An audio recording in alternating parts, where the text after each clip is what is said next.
for those that want to go out and check out the stream.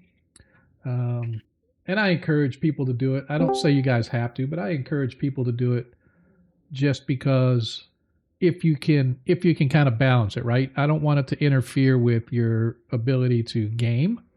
But a lot of us just like to go out there because we just keep track of chat and see what's going on and say hi to everybody and whatnot. So say hi to everybody and whatnot. Stupid for me. It says I got a account, but I can't log into it. Pissed me off. Really? Yeah. Hey, really? I logged in. I did it through my Xbox, so I don't know if I'm having problems there or what. But I ain't used it, but like once or twice. Hey, thanks for the resub there, Iderson. Why, certainly. Our hero. All right, so I'm looking. I got 4 of y'all in there. So who? Yep. So Mulgar hasn't logged in. Yeah, I'm getting there. Sorry, I'm overseas, so I just woke up from a nap. Dude, just whatever, man. Just excuses. That's all we ever hear from him. I know, man. It's like, I think it's the elf thing, you know? Yeah. Like, yeah. We're better than everybody else. And after work, I wanted to sleep, but we went out for drinks. So you get that. Nice. That's what happens. I like it. Are you still in Baja, or where are you at? I'm in Amman, Jordan right now. Oh, Amman. I'm the one in Baja. Oh, that's right. I get it switched. All right, so out on the stream, it is time to kick everything off, but I was just doing a sound check. I heard everybody talking, so I think we're good. So I'm going to turn that off, and let's kick this thing going. Let's see if we actually get any viewers this week. Cover, request a flyby. I got a Ghost Rider. I'm so.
See, did it work? My button push worked. My button push worked. Hey. We have OBS working. Way! Hello, everybody. Welcome to tonight's episode of Agora Quest, our brand new campaign. For those that were here last week, you got to see just how much of a true Shiza cinema we are.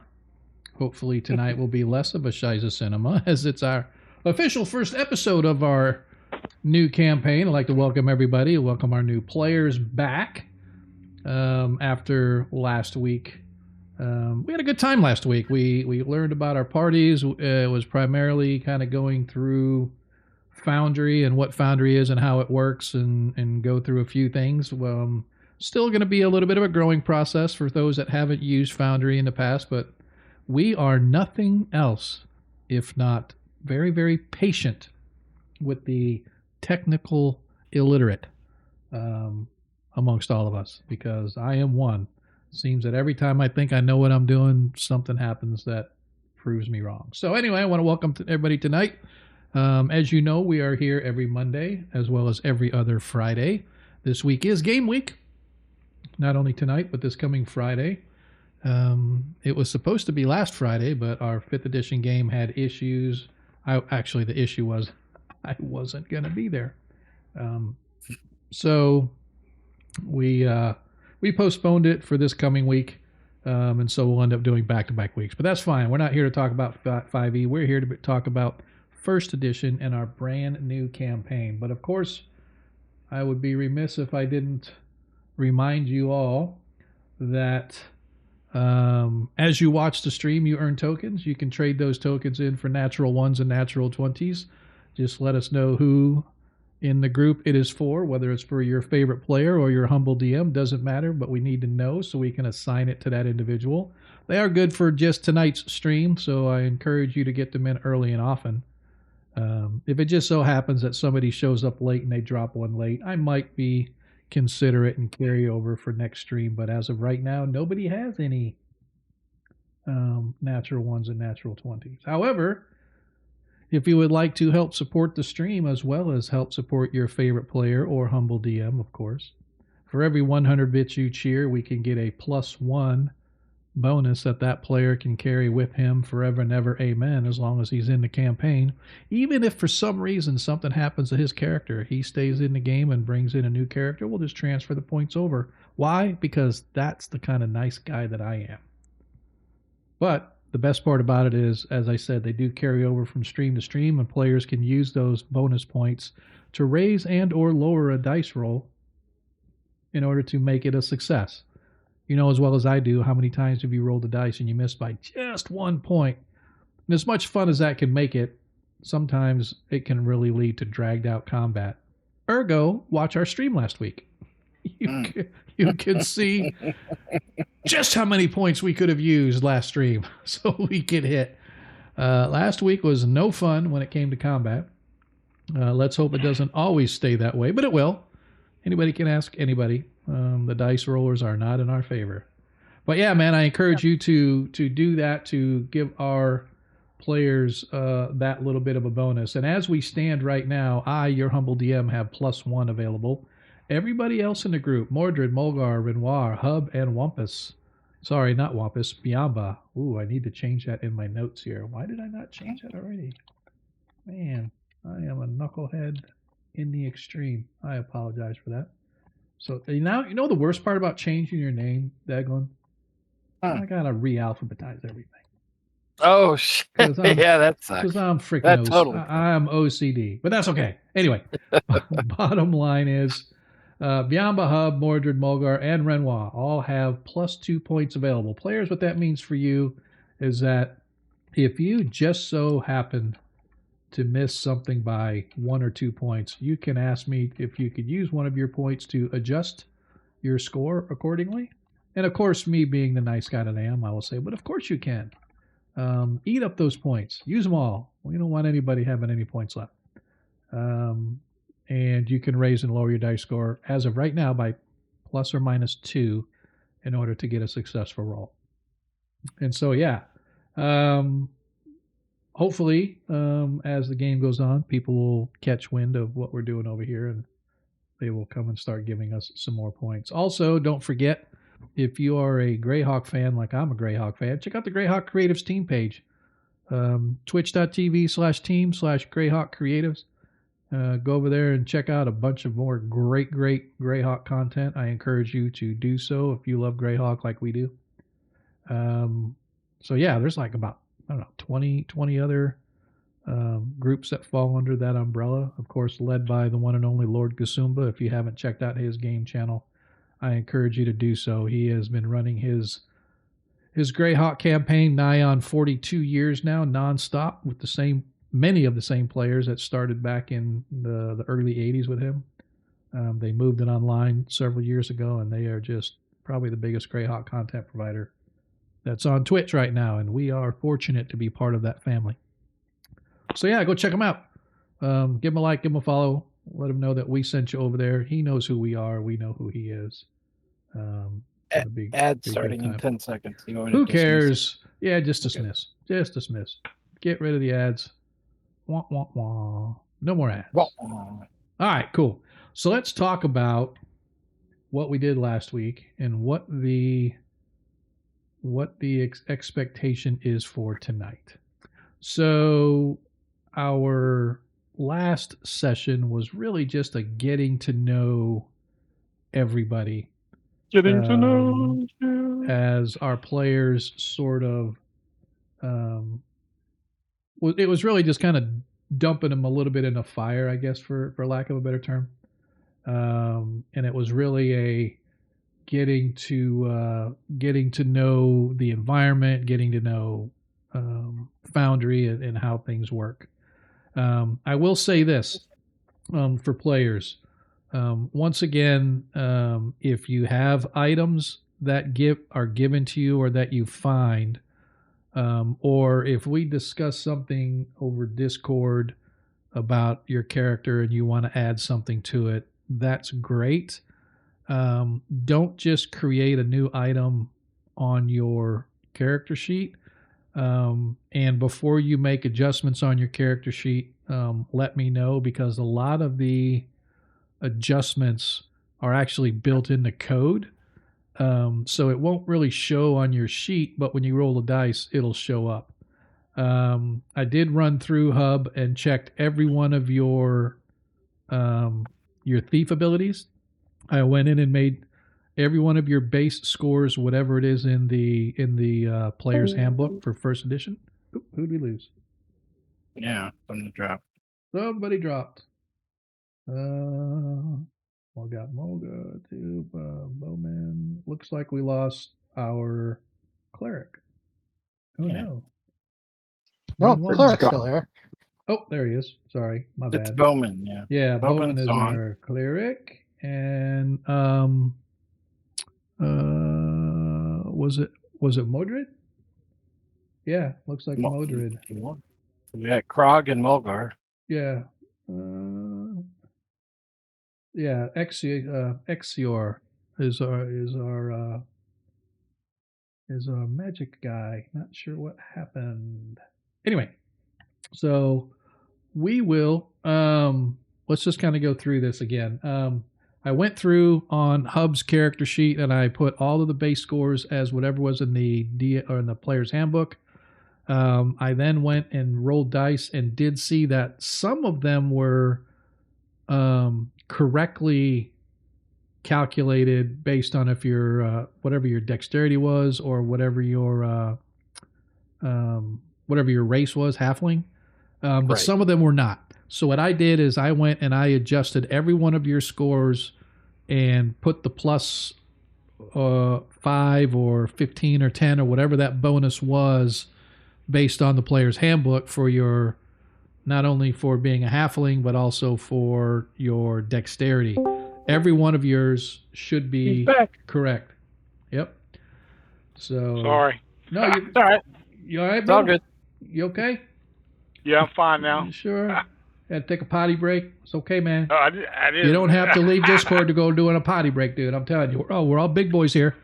That's why I got my, whatever I'm done with my Arby's, I got my cup right here, so I will never leave this table. If I got to pee, you'll just see my face kind of light up with a little bit of And for today's sponsor, we'd like to say depends. They work great. Yes, sir.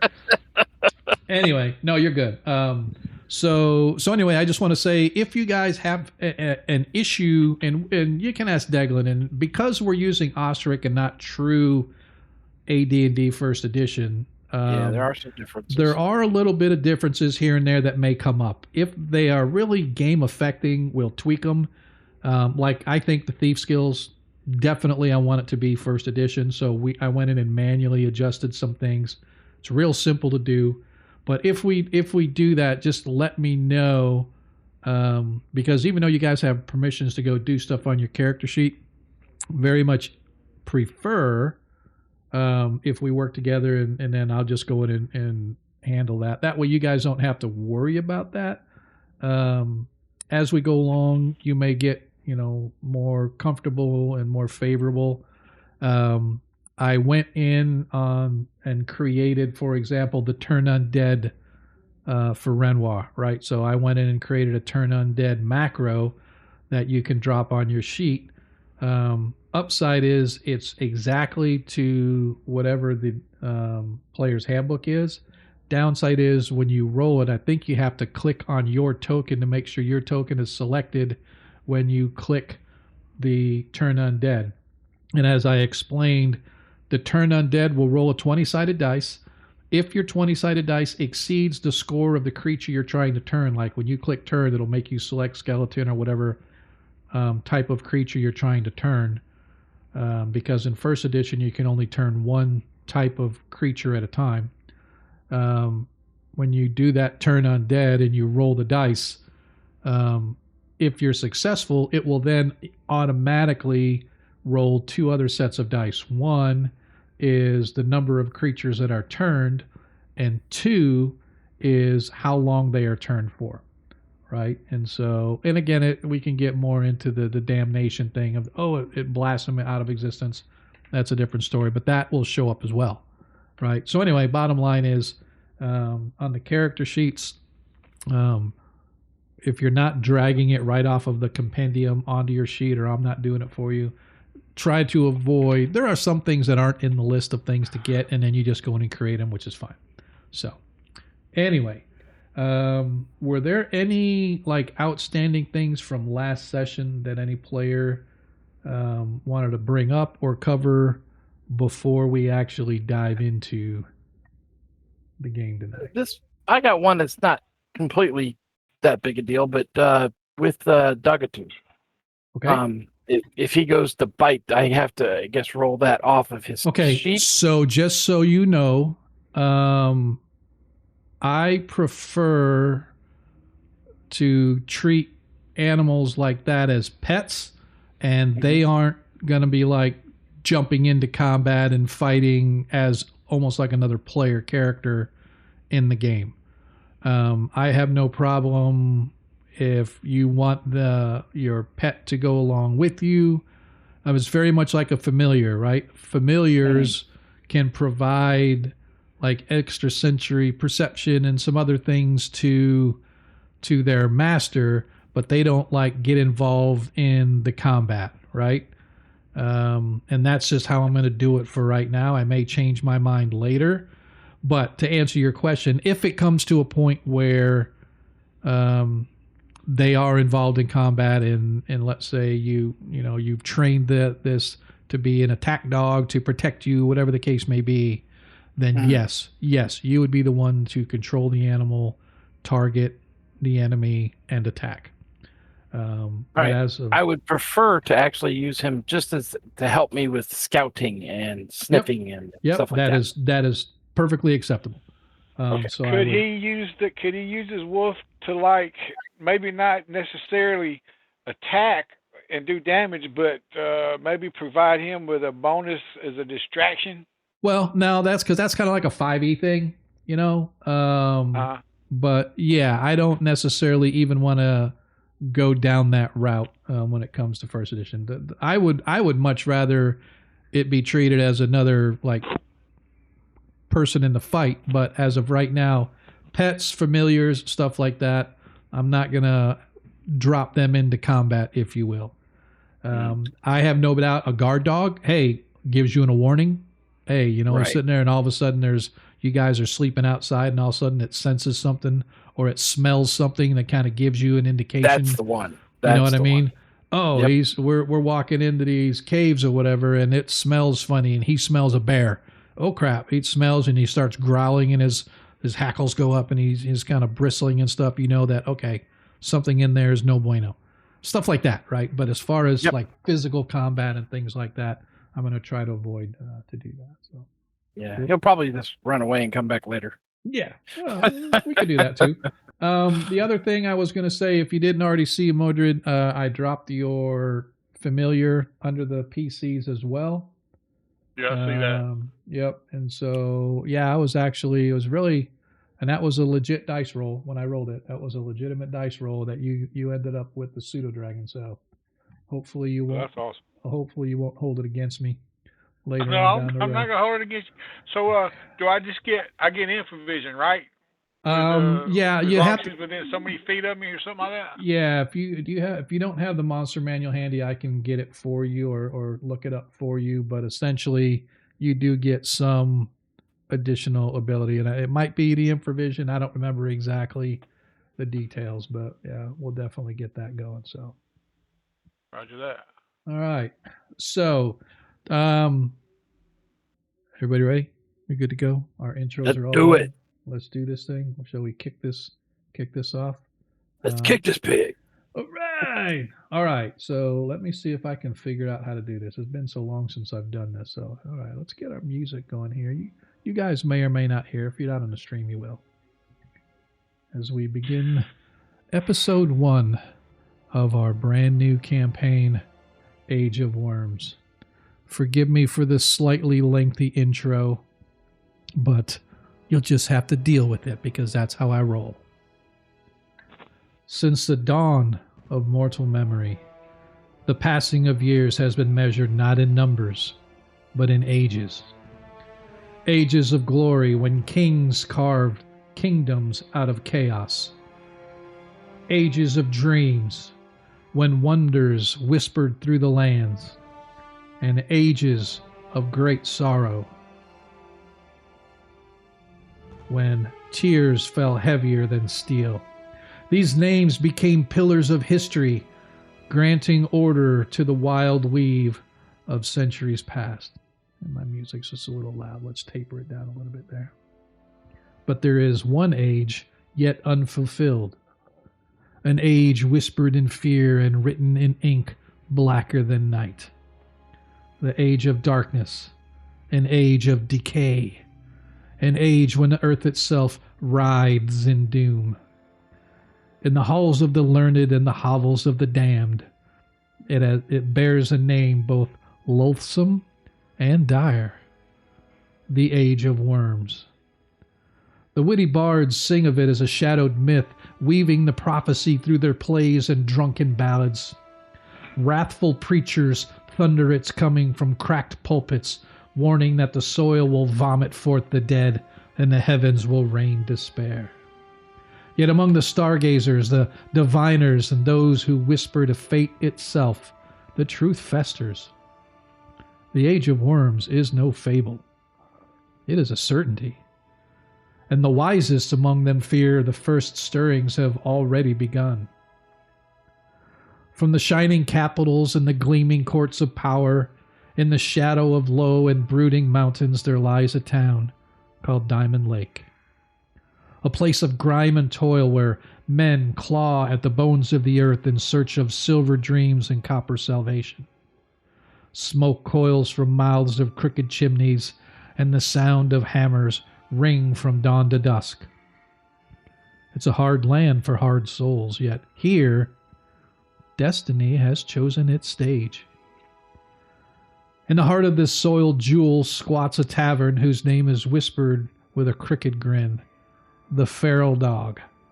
Its timbers reek of ale and sweat. Its sawdust floors drink blood as often as beer. And on this spring night, with the last fingers of melting snow clawing at the roads and rain turning ruts to mire, 5 wanderers have come to sit beneath its sputtering lamps. They are strangers, bound by little but hunger and the promise of coin. Or so they think. The chill of early spring lingers in the hills north of Greyhawk, clinging to the muddy streets and dripping rooftops of Diamond Lake. A mining town by trade, its people are hardened by years of toil and tempered by the bitter wind that sweeps down out of the mountains.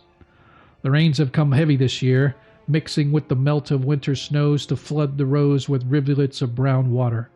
The air smells of wet earth, coal smoke, and ale. A scent that hung thickest in the heart of the center of town, where the crooked wooden sign creaks above the doorway. The feral dog. Inside, the warmth of firelight and the low hum of voices offers a brief respite from the raw weather. Feral dog is no place of refinement. Its stank of sweat, spilled beer, and wet fur. But for those who make Diamond home their lake, or those passing through in search of fortune, it was a haven of sort.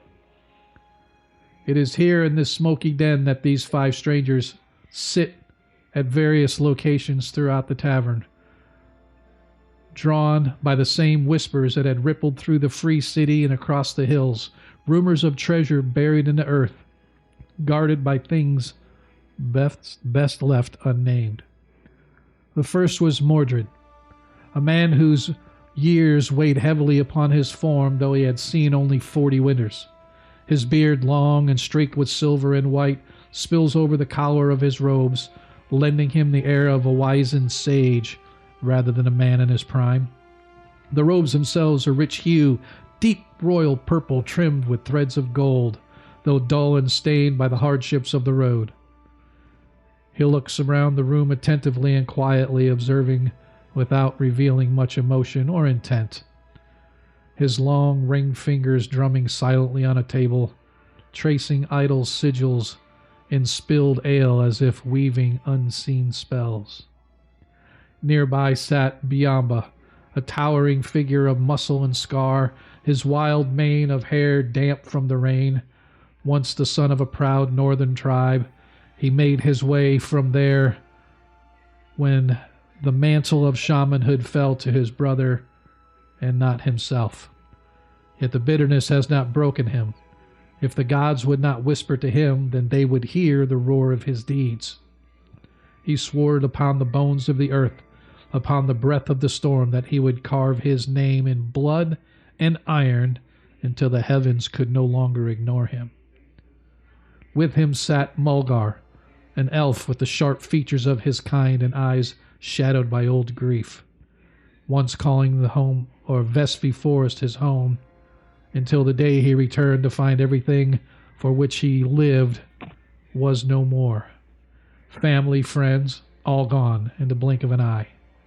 With nothing left but vengeance and hope and purpose, he wandered south, where chance brought him to Biamba, another in exile bound by loss. Together they have come to Diamond Lake, following rumors of gold and dark stirrings in forgotten places. And then there was Renoir, priest of Tritherion, god of liberty and retribution. His life had been hard, harder than most, until the day that the priests of Tritherion freed him from the shackles that was his life. Dark whispers of greed and cruelty led him to Diamond Lake, a place where corruption festered like an open wound, and where Renoir intended to cut deep. Lastly, in the shadows at the edges of the firelight, sits the diminutive rogue, Hub. Rarely interacting with those around, he seemed to watch every face just the same. He had come running from whispers of his own, finding more whispers surrounding the ancient cairns surrounding in the hills, their crumbling stones guarding riches beyond, or horrors beyond reason. Fortune favored the bold, and in Diamond Lake bold men lived and died the same edge of the blade. If treasure lay buried in those hills, he would claim it, no matter what dark things kept watch over it. They all come for different reasons. Modred for secrets, Biamba for glory, Mulgar for vengeance upon the raiders that shattered his people, Renoir for signs of prophecy, perhaps, Hub for gold and the thrill of risk, and perhaps to escape the pasts that none of them could yet shake. But yet none of them know the truth, that the whispers of treasure were but an echo of something far older and more sinister. In the deep earth beneath the hills, in places no miner dared to dig, a shadow has been stirring. The first tremor of a prophecy long whispered by madmen and scribes alike. And so they gather in the feral dog, 5 souls bound by fate and firelight, their paths converging in this muddy, wind-swept town. Outside, the wind carries the scent of thawing earth, rich and rank as if something deep below were stirring. The sky, vast and indifferent, hides its scars beneath a curtain of cloud, while somewhere, unseen, a prophecy stirs like a serpent in the dark. Before this season's ends, the roads will run red. Secrets long buried will outlaw or claw their way free, and the shadow of the worm will fall upon the world. For my friends, the age of worms is not coming. It is already here.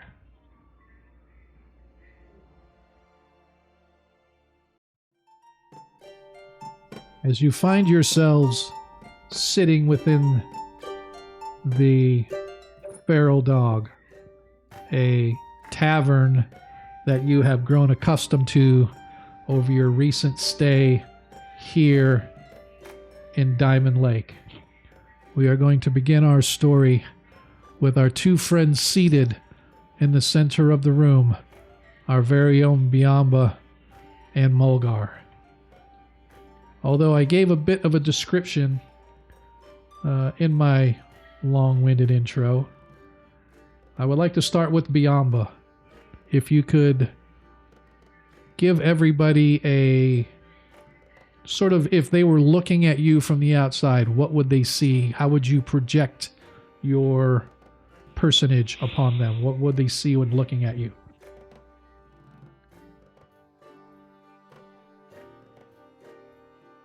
That's you, Declan. I was saying first they probably see just a nomadic type barbarian from what they would consider the far north. Pretty much covered in furs and leather. He carries a bow and he's got slightly Asian features, long beard. He keeps it tucked up but enough that it doesn't catch on things. He also by his side is a gray wolf that seems to just pad along like it's a pet puppy. And the two are very close, as you can see that they've grown up together. And he's pretty wary of things. He's not really a scowler, but he's more of a just watch and see type of guy. Somebody you wouldn't want sneaking up behind you. And sitting at the table with him is Mulgar. Mulgar, give us sort of a brief overview description of what people see when they see your character. Well, you can tell from his ears that Mulgar is definitely an elf. However, he seems to have wider shoulders and a bigger build for an elf. He's got a bow slung over his shoulder, a green cloak with rips and tears. There are pieces of what looks like maybe tree sap in his hair and his long unkept hair. And he looks like he's been on the road or slept in the woods for a long time. He looks tired, but darting his eyes around, looking at everybody coming and going and what's going on. Okay, thank you. As we move about the room, in the far corner, in the far upper left, sitting relatively alone, and I say alone because even though there's crowds of people everywhere, oops, I hate it when it does that. My music changed on me. I didn't want my music to change on me. That's okay. We'll just keep this one. Sitting over at the far end of the bar, literally at the far end of the bar, other stools and whatnot are taken. The bar itself is relatively filled, as are all the other tables in the room. I should have described in the south western corner, in the bottom left corner, there's actually a ring of some sort, like literally like a fighting ring. And there's crowds of people sort of around it placing bets and whatnot. But before we get to that, you note in the corner a halfling sitting by his lonesome with his back to the bar, sort of looking out over the crowd.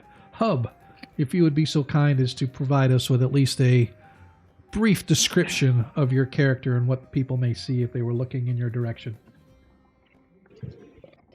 Sure. Obviously, he's a halfling, so very small in stature. As you said, he's got his back to that fighting ring, but he is most certainly trying to keep an eye on everything that's going in the bar, almost to the point of nervousness.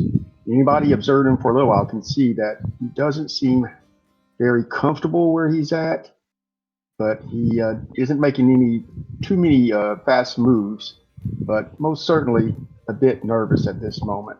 It's pretty obvious that his equipment tends to lean towards being a thief. So I don't think anybody's guessing about that. His feet, unfortunately, are dangling like a small child because he is a hobbit at this moment. But nevertheless, very nervous-looking character. Roger that. As your eyes sort of move down along the bar, at the far end, sitting proudly, dare I say, arrogantly, is an individual who bears his faith for all in the open to see. I would imagine his armor belying his priestly vestments. Renoir, if you would be so kind as to describe your character for those who might be looking in your direction. Renoir appears as a young man, perhaps 20 years of age, though his face looks like it's experienced much in those 20 years, much hardship. Many lines and scars go across the face. His hair is light brown and slightly curly, with light blue eyes. He wears scale mail and has a cloak of dark blue tinged with silver. Around his neck is the holy symbol of Tritherion, the rune of pursuit. Can you kind of describe what that looks like for people?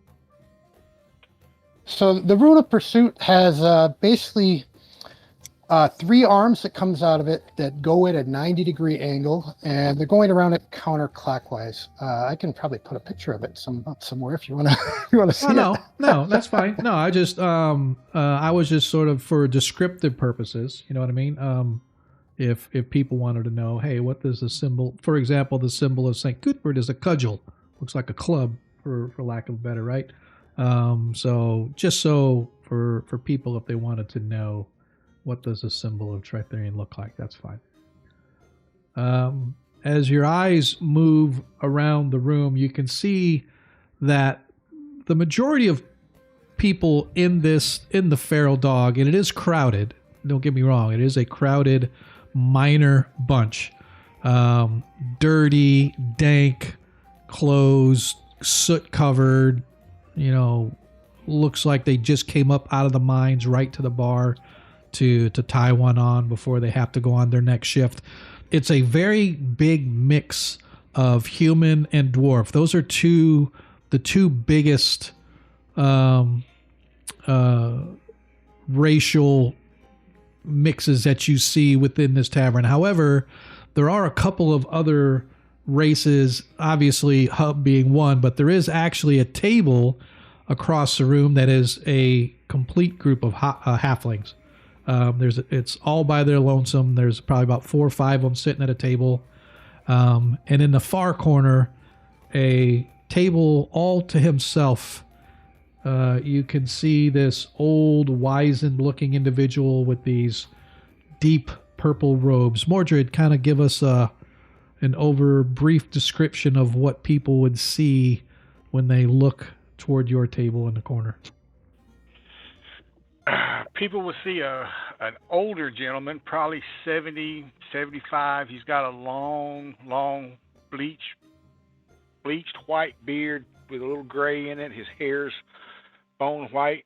The most striking thing of all is his skin is pale white. He's an albino. He's probably one reason why nobody else is sitting at the table with him, because he presents an aura of maybe that somebody could catch what he's got. You see some kind of reptilian creature curled about his neck. That might be another reason why people give him a wide berth. His fingers are long and withered, but he looks like he's a healthy individual. He doesn't look all ganked and gangly like you would expect somebody of that age. His body's well, from what you can see, well toned. His staff is propped up against the table, and there's a large purple glass gem set in the top of it. And he drinks a hot brew of some kind that anybody can get close to him. It has an earthy smell to it. Okay. Excellent description. Thank you, sir. And as always, I forgot to put us on the map where we were at, but that's okay. We're here. I caught it myself. And anybody else? So this is yeah. Ronnie Noblake. I know he did. I know. I was going to say it. You go, Ronnie. He's my man. Appreciate that. So the DM now has a nat 20 to use for this session. Hopefully I get an opportunity to use it, but you never know. So as you all stand or sit, you can see, as I said, this tavern itself is like many other taverns you may have seen, a little seedy. You have come here because this is probably, with the amount of coin that you have available in your respective purses, it's probably one of the only places where you can afford. There are other places that you have found here in Diamond Lake that are sorry, where's my campaign? My business. There are other places here in Diamond Lake that you guys have seen. For example, the Emporium. The Emporium is a rather gaudy, fantastic, think of it as a traveling sideshow of freaks. And it's one of the biggest, most popular establishments in town. It has a brothel within. It has sideshows where you can see freakish people. You can go smoke opium. You can do many, many, many things, but it is rather expensive. In the couple of days that you all have been in town, a couple of things that you have picked up on. First of all, obviously it is a mining town, and there are several different mine companies that make up the place. And you know that the mayor and the town council, if you will, really makes up the owners of the mines along with the mayor. There's about a half a dozen different mine community or mine companies, if you will, that actually run the place. You've heard a couple of names like Balabar Smenk. He is one of the larger contingent of mine owners. There is another one by the name of Gletch Tilgast. He is another. So you've heard some of these mine owners' names and whatnot. You've heard tale of cairns. Many adventurer types are here in town. In fact, you have heard various small groups of adventurers saying that they're going off to this cairn or that cairn and they're going to plummet for its riches. But you guys have only been here a couple of days trying to get yourselves settled in. And as you settle in, you can see all the way across the room, something that is especially interesting to you, Modred. On the far side of the room, you can see this pit. There's like a dirt floor surrounded by a ring wall, if you will, that's a railing that's probably about maybe 3 feet high, a human's waist height, and it has gates on either side. And as you are all sitting, suddenly Biamba, Dogdu sort of lets out a small whine, and his head raises up and sort of brushes against your leg as he's raising his head up off the floor, because he was asleep, or if not sleeping, laying down, his head on his paws at your feet as he normally might at any other establishment. But suddenly he lets out a small little whine and a throaty, and coming from around the bar from some other side of the tavern, you see 2 individuals leading 2 rather large dogs, both of them in and around the husky size. One of them has the fur of a husky, although his eyes aren't the typical husky color. They're just plain brownish black eyes, as opposed to like the lighter blue that you might see in husky, but he's got the colorations of that type of an animal. The other one is almost like a mastiff as it comes out, a sleek, smooth coat of brown and black. And these 2 dogs are led to the other side. And you realize as you watch that pit is not just a fighting pit for humans. It's a dog pit where they're obviously going to throw these 2 dogs in there. And standing tall at the far end, you see the caller begin to call, "Place your bets! Place your bets! See, is the champion Spike? Is he going to be able to take on the challenger? Place your bets! Place your bets!" And immediately people begin clamoring in toward this dog pit, and they start calling out their bets. I got 2 copper on the mastiff. I got 2 copper on the husky. As they all begin clamoring to place their bets. Any of you want to place bets or no? No, I find the whole affair quite demeaning to the great animals there. Barbaric. Yeah, literally. What is wrong with these people? As you watch as coins just begin changing hands. And at the far side, suddenly standing up in the far corner, you can see a rather tall individual. Probably stands about 6.5 foot tall, very broad-shouldered. He has a set of tusks that come from his jowls up to the sides of his cheeks, and you realize that he is a half-orc.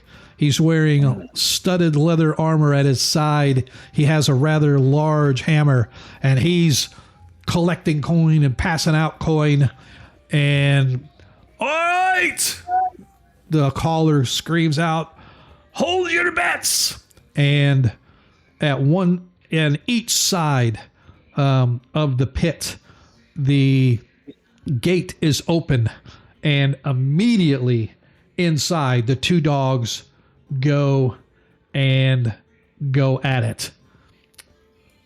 I am going to actually put 2 of them in there. As you see these 2 dogs immediately go at it after one another, as they're screeching and clawing at one another, as the men begin to move in and cheer. Side bets, side wagers are being placed. Even some of the dwarves are getting in the mix as they move themselves up in and amongst the crowd, trying to get their bets placed.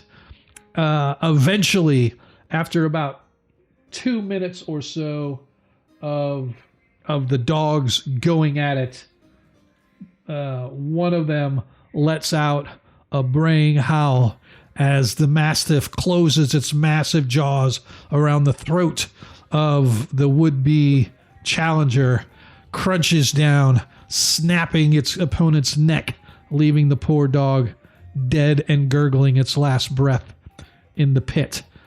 A howl and a cheer goes up from the crowd as drinks are spilled and people pat each other on the back.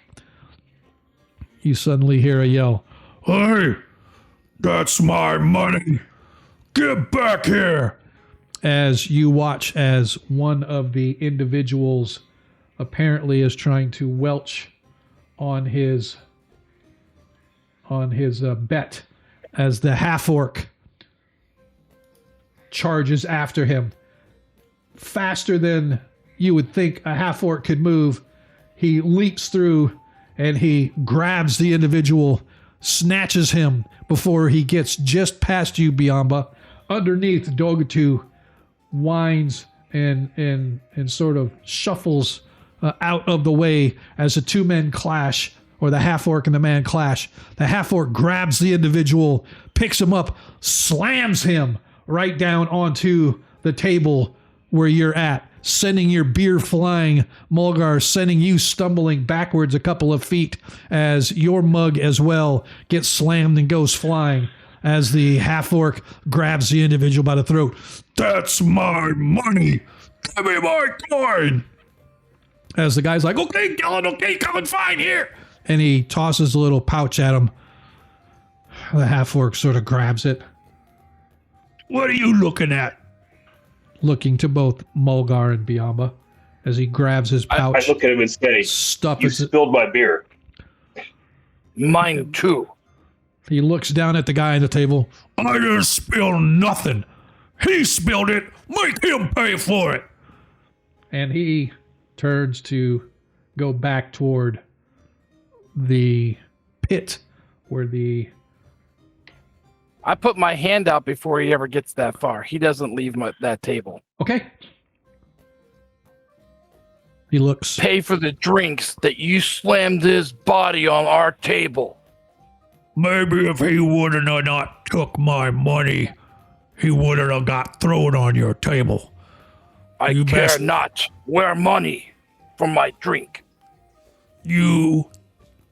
Maybe you should just come over here and take it from me. What you think, traveler boy? Scimitar goes out straight to his throat. Okay. My hand drops to my longsword. Okay. Hey, this is Brian.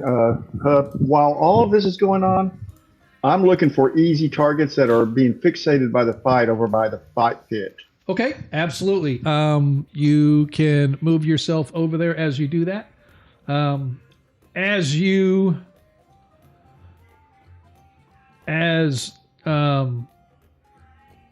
Well, I guess first of all, Biamba, roll for initiative. Yes. All right. I think it's that one. And I don't have to change anything. It takes in my decks and stuff. Yep, it should. I don't even... actually, why did it do... That's interesting. For some reason, it's rolling a D6 instead of a D10. And you know what? Yes, I know why. That was my fault. So... Funny story. I was trying to figure out which version of Ostrich. They've got Ostrich, and then they got what they call version 1 and version 2, or variant 1 and variant 2. Variant 1 is supposed to be more 1E, and variant 2 is like 2E, but I didn't really find that to be the case. But I think when I changed the game systems, and I'm going to fix this right now. 1D10. That manual, check success, damage on that. Nope, that's all good. Yep. So now it's back to 1d10. I'm not 100% sure if it if it does take into account, but regardless, even though it's supposed to be d10, we rolled d6s, but you still won the initiative. Well, actually, the half-orc wins the initiative as he goes and as you take out your scimitar, he sort of steps back slightly, and as he takes a step sideways, you see this massive axe come wheeling out.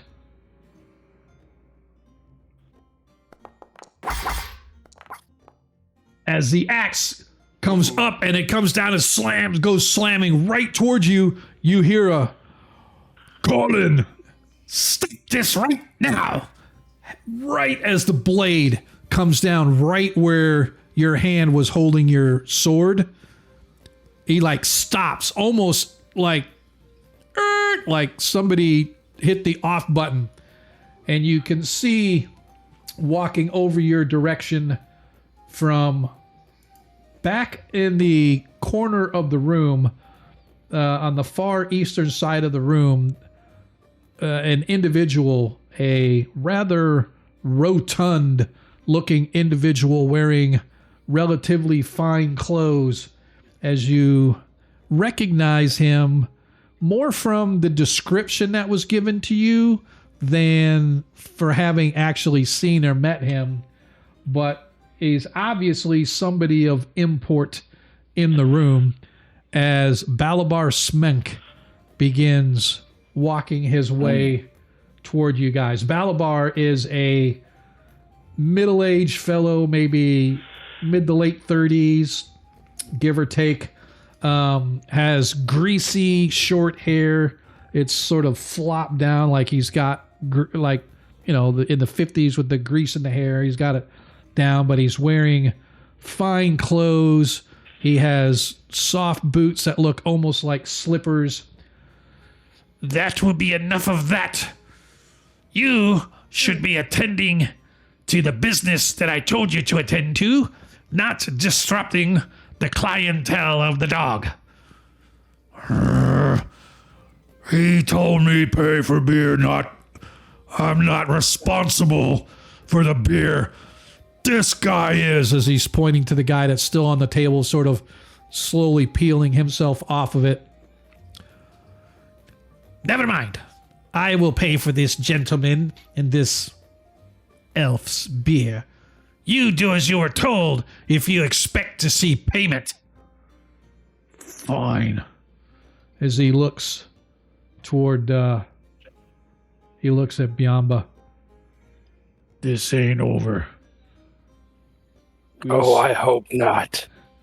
As he turns to depart, and he exits the front of the tavern. As you're standing there, you see that Balabar sort of flicks his wrist toward the bar, and the bartender nods and begins pouring a couple of ales. You, Hub, on the other hand, are in and around the mix of folks who are passing their coin around, clapping each other on the back. You can see that one fellow is a little bit distraught as he goes in and retrieves what was obviously his dog, and scoops him up and goes to carry him away. So if you would like to give me a skill check for pickpockets.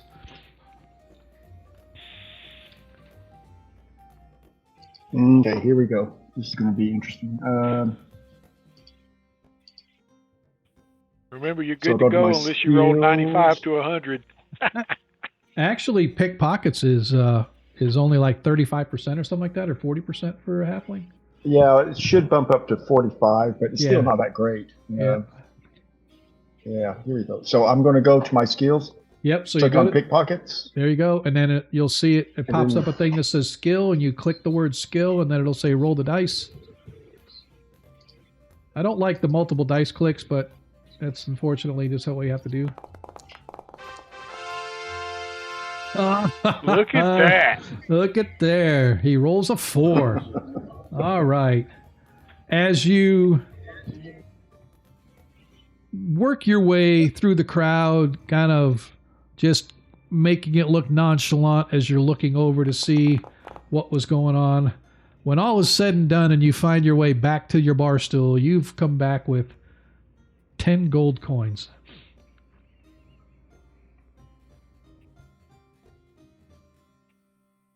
Better than 9.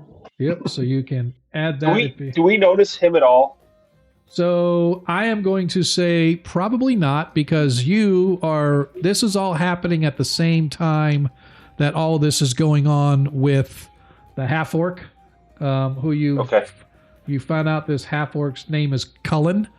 Apparently he works for Balabar Schmeck, for those that are keeping notes. Or at least he's got some kind of job that he's doing for Balabar Schmeck. And as you guys stand there, as Balabar, do forgive my friend. He is not known for his manners, and he tends to be easily excitable. So if you do not mind, please allow me to refresh your drinks that were spilled here. And perhaps you will not think too ill of my employees. Forgive me. I am Balabar Smink. I run the Smink mining company here in Diamond. And you gentlemen you have the look of outsiders. I thank you for the drink. My name is Mulgar. It's my pleasure and welcome. What, as he kind of looks to you, Biamba, what may I say, or may I ask, brings you to our fair community? We are not really on the known paths to many places. So do you come up from the Free City? Do you come down from the hills? Or may I be so bold as to pry? You pry what? My butt cheeks apart? No, you may go now. Thank you for the beer. As he looks at you. Well, very well then. You, as he sort of looks down to Dogatu, he looks to Mulgar. I did not know elves kept company with so many pets at once, but do try to keep yours on a leash. As he departs, I bite at him. As he departs and heads his way. Hey, Sean, this is Brian Hub. Yep. Before he departs, if you don't mind, does he have guards nearby? And I'm also looking further away, people who are maybe keeping a close look on Balabar that might be like bodyguards or something. So as you look around, you can see that he doesn't have any guards on him, but you can see through the open door at the far end of the tavern that he came out of, you can see that there appears to be an individual wearing leather-type armor standing inside there, so he may be a guard. But interestingly enough, you do see that there are 2 or 3 individuals in this bar that when the half-orc, who, by the way, and Modred, this is where I meant to draw you in, the half-orc is albino as well. He is albino. Okay. He's albino, has white hair. He has a nasty scar that actually looks like almost like the shape of a letter L on his forehead. Looks like a pretty deep, nasty cut at one time, maybe even dug into bone. But yeah, his skin is very, very pale. Not quite the frail pale that you are, but very pale nonetheless. His eyes are colorless, very reddish tint to them. But yeah, it's definitely sort of a something that kind of draws you at least interest to who this half-orc was. But anyway, Hub, you did notice that when the half-orc was just about ready to cleave through the arm of this newcomer that's sitting at a bar or sitting at the table with an elf, there's a dog underneath or a wolf under the table with him. You do notice that maybe 2 or 3 individuals, particularly around the fight pit, kind of put their hands on their blades as if they were getting ready to come to his aid if anything were to go sideways.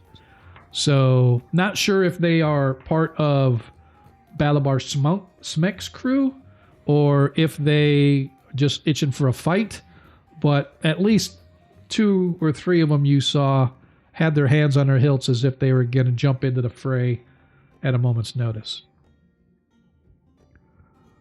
So, when all is sort of settled down, the bartender comes and slides an ale toward Renoir. I see you, you bear the symbol of the freedom fighter. Why are you here? Are you seeking to relieve people of their shackles, so to speak? I'm always looking to relieve people of oppression. Yeah. Well, I would recommend not getting involved with that one. As he sort of nods toward Balabar Shmek, and then, or any of his cronies, like Cullen. I'd stay away from them if I were you.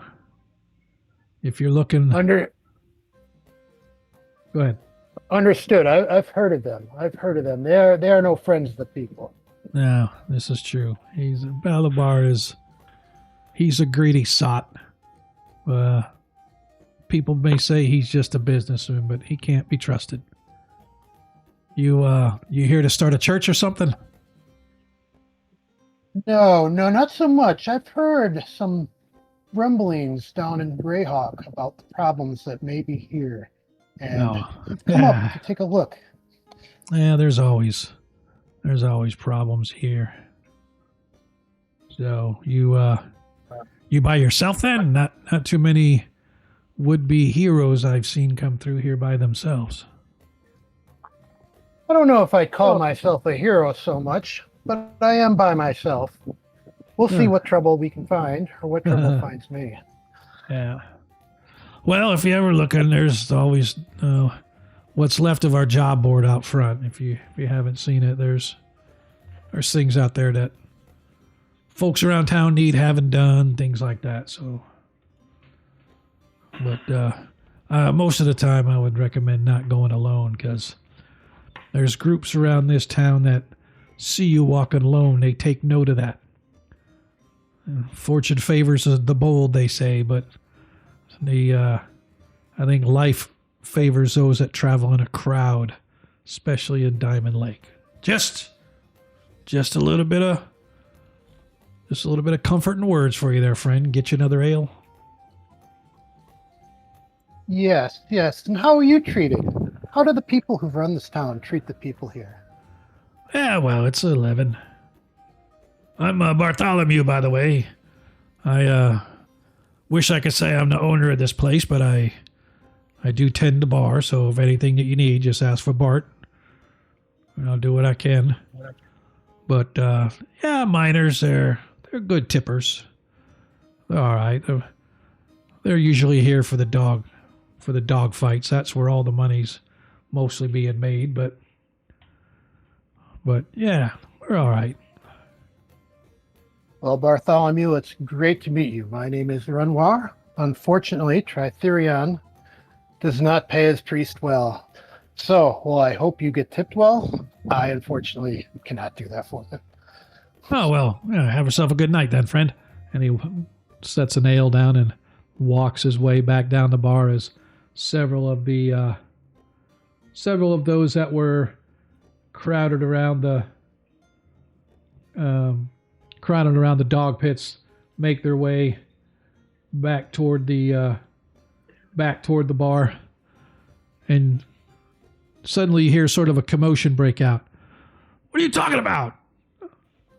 Oi! Oi! There's a thief in this here place, as one of the dwarfs sort of stands out from there. Where's my coin? Who took... And he turns and looks at the guys that were right next to him. You! You took my coin! You bloody bastard! That's 2 months of my wages! Give me my coin back! Hey, man, I didn't take your coin or nothing. I just paid for my last drink for my last coin myself. I lost all my money on that damn dog of his. You're lying. You was the only one next to me. And suddenly, you guys watch as this dwarf, neither of these individuals appear to be armed in any way, shape, or form, as the dwarf immediately tries to start swinging on the human fellow, and the human fellow falls backwards into another dwarf whose ale goes flying, sloshing all over the lap of Renoir as they begin to struggle, as the dwarf gets pissed. Oi! What are you doing with my mare? And he turns and he kicks the guy in the back, sending him sprawling forward, once again sprawling onto the floor right in front of Biamba and Mulgar, as suddenly everybody begins jumping into the fray as a huge barroom brawl begins to let loose. As friends upon friends, you watch, you can see on the other side of the room as the halflings sort of move over toward Modred. Excuse me, sir. There appears to be a bit of a ruckus going on over there. Would you mind if we came over and joined your table, just to be out of the way? We promise that we will not bring any foul play anywhere near you. However, we prefer to avoid any such proclivity of violence that might be going on over there. We are strictly businessmen here, seeking to establish contracts with some of the mines. Would you be so kind as to allow us to be able to sit at your table? When the halfling's voice when he first speaks, Nicodemus, the pseudo-dragon, pokes his head out from under the folds of the robe. He's very inquisitive. Oh, hey, wait a minute. And he kind of flutters around the halflings, just sniffing at him. And Modred puts his hands on his table and says, "Keep your fingers to yourself, or it will turn you into toads." Oh, so everybody likes a good frog story. May we buy you a drink to show our good faith endeavor? Sure, that would be acceptable. Oh, thank you very much. However, right in front of where you guys are, and you guys being Biamba and Mulgar, a small literal barroom fight begins to erupt around you.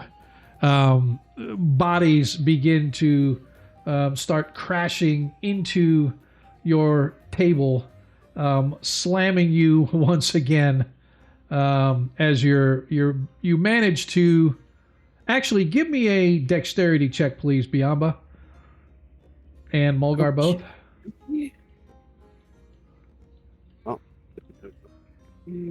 From behind the bar, Bartholomew starts screaming, "Hey, knock that shit off!" As the individual, the small contingent of individuals, of dwarfs and humans and whatnot, go slamming into you. You manage to dance away, so I will allow you to dance out of the way wherever you guys want. You guys go ahead and move yourselves to wherever you want. Mulgar, did you roll twice, Mulgar? Yeah, sorry, I forgot my mouse at work, so I'm struggling here a little bit with the keypad. So I think no worries. Your first one succeeds, so you guys can move yourselves out of the way as the table you were sitting at, slam, smash, goes crashing up as a whistle begins to get blown by Bartholomew, and it is a huge, loud whistle. Following the whistle, he grabs a hold of this rope and begins jerking the rope. And from high above, somewhere up above in the rafters, you hear this huge gong, gong, gong going on. As you're not sure what that is, but it is loud and obnoxious, sending waves echoing throughout Diamond Lake as this barroom brawl begins to pick itself up, moving its way across the room, as more and more individuals. Oh, now it's time to get the hell out of here. Yep. As the kind of kerfuffle goes toward my end of the bar, and it sounds like it already has, Renoir is going to kind of get up with a smirk, and think to himself, if the common people want to fight, who's Tritherion to get in their way, and kind of walk toward the exit. Okay, so there is a back door that leads. Actually, is that a door or is that actually a window? That's actually a window. So the only door that you can see leading out is the one leading where not Bartholomew, but where Balabar Smenk went into the back rooms, apparently offices. The front door is here, which you guys could easily make as well, because most of the crowd is like right here in the center, as everybody sort of is moving toward the center of the room, leaving it sort of a pathward open as there's this massive scrum as bodies go flying over the bar into the behind the bar area and whatnot. Is there the job board? Can I see that? Is that toward the It's front? actually it's outside the front of the establishment, out the front. So this is a window that's out back, so you guys can see out there.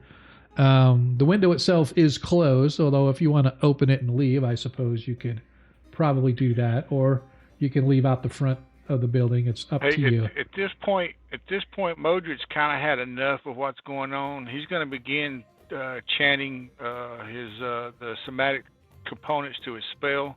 Okay. He's going to move up to about right here, I believe. Okay. And I'm going to cast sleep on the mob. Okay. I believe in first edition it doesn't really say how many it can affect. It's only in a range. Is that correct? It's been so long. Okay, so the easiest way to do it is if you go to your spell book, and then there is an edit item. So if you go over to the right, it looks like a little pencil scribbling in a box. That's the first icon. You click it, and that why is it not showing me? Usually if you click it, it will open it up to let you see what the It says range 30 feet plus 10 feet per level. Yep. Duration 5 rounds per level. Area of effect, see below. Okay. Place template, sleep, AoE. Yep. So, all right. So if we scroll through and down, so essentially for a first level, you can do 4d4 one hit die creatures. And since all these are less than one hit die, you can probably just go ahead and roll 8d4 if you would. You don't even have to roll it off your spell. Just roll 8d4 off the manual dice roller. That's that little thing at the bottom? Yep. So on the left-hand side, you see the triangle. You just click that 8 times, and you'll see it eventually. It'll say 8d4, and then just hit the word roll.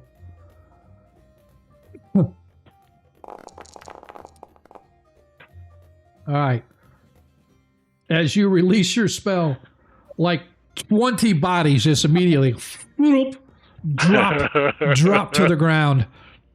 Mulgar, as you are moving toward the front, you hear the distinct sound of a spellcaster whispering a spell as you pass him by, and you see this pasty white, ancient-looking individual with long white beard and flowing hair, purplish and gold robes, and you see just as he releases the last of the arcane words, suddenly you hear all the bodies begin to drop one at a time. As all these miners just sort of drop to the floor and begin snoring rather loudly. Those that are still standing all look around in silent confusion, like, what's going on? What the hell just happened? Probably... Go ahead. Modred just takes a seat at that table right there where he's at. Okay. So... I'm exiting. I've had enough of this place. I'm exiting. As you go to exit, as you are exiting, coming through the door are several armed guards, soldiers, city watch, whatever you want to call them. They're not coming through the door, but you see them on the pathway coming up to the establishment, apparently having been called by the ringing of the bell by Bartholomew, the bartender. Biamba, as you're standing there, you watch as Mulgar, as he said, I've had enough of this place, I'm out of here. And Modred, you watch as well as the elf says what he says and heads toward the front of the establishment. Can I move up to the bar? Yeah, you can. Sean, can you reset my hit points too? Your hit points are incorrect? No, because of the skeleton that hit me last week when we did the trial run. Oh, yeah. Okay. Let's see. Your hit points should be 18. Yep, you are correct. Thank you. Just in case we have a fight here, I'd like full hit points. Okay. Yep, you're good. Anybody else on lower than max hit points? No. So anyway, the bodies you can see are all basically dropped. A large many of them are. There's still probably a dozen or so around. Biamba, are you going with Mulgar, or are you going to stay back where you are? I was going to open that window and go out. Okay. Barbarian going through the window. All right. So, Mulgar, you're going out the front? You first. Mulgar, you going out the front, or are you going to go out the back with Biamba, who's... No, I'm going out the front. I intend to talk to the guards. Okay. And complain. Okay. As you exit the front door, you meet, like I said, there's like a half a dozen guards led by what appears to be somebody in charge.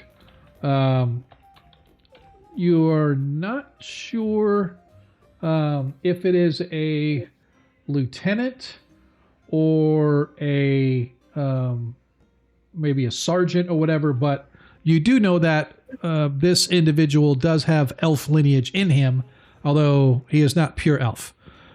He is wearing the markings of a someone of rank within the garrison here at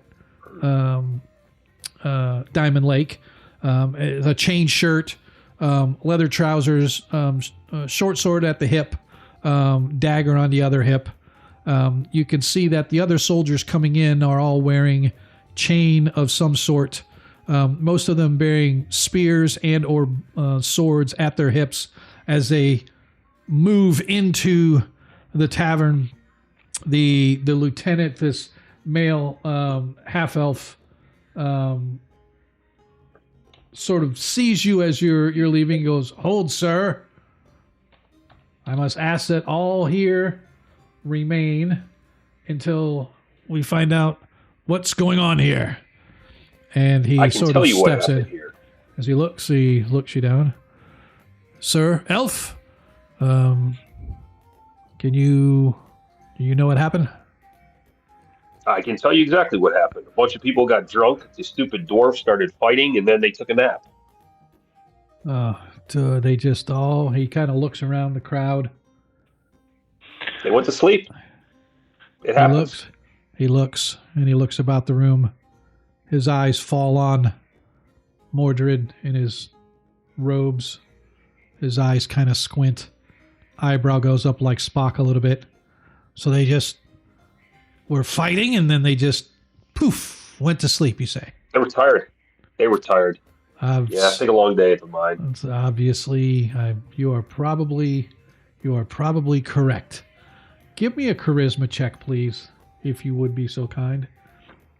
What is the percentage of So your loyalty base reaction is 0. I need a D100 roll. Sorry. Should have done a D100 roll. There is no plus or minus to your roll, so it's just a straight up roll. And below 50 is a success. As he looks and he just sort of half grins. Well, thank you for your citizenry or your citizenship, Sir Elf. May I get your name for the records should we need a further statement from you at the garrison? My name is Mulgar.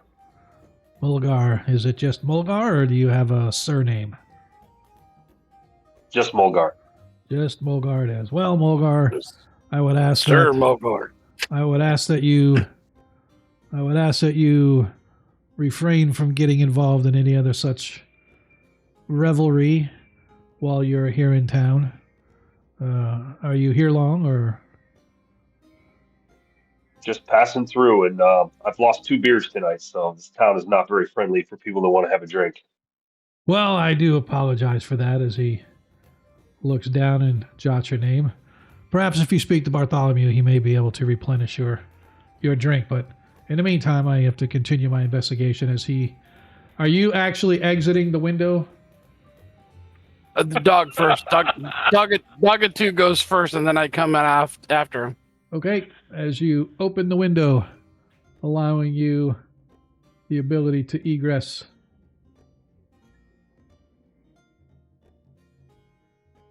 As the half-elf, as you could go ahead and continue to exit, Mulgar, Hub, what are you doing in all of this as you watch as suddenly all of these bodies slowly but surely begin to drop to the floor?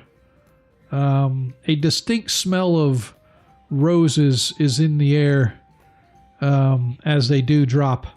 You see that a elf wearing the clothing of a woodsman type, bow over his shoulder, etc., stops for a few moments to talk to the incoming guard, who then exits the front of the establishment, and you see the guard, having finished his business talking to the elf, moves his way across the crowd or across the room, coming up to Modred, where you, and I'm assuming Renoir, unless Renoir is departing as well. No, I'm staying. I actually had a question for Modred, so that's okay. Sure. As the guard... yeah, I'm watching you come across there, but I was gonna say I'll move your dog for you. You got it? I'm trying. It's. I had them all selected, and then it got all screwed up. Yeah. Let me. And there you go. Now you're together again. Now if I try to like that, yeah. All right. So as you watch as the city watch comes in. About a half a dozen individuals wearing garrison gear. They begin sort of poking around at the individuals.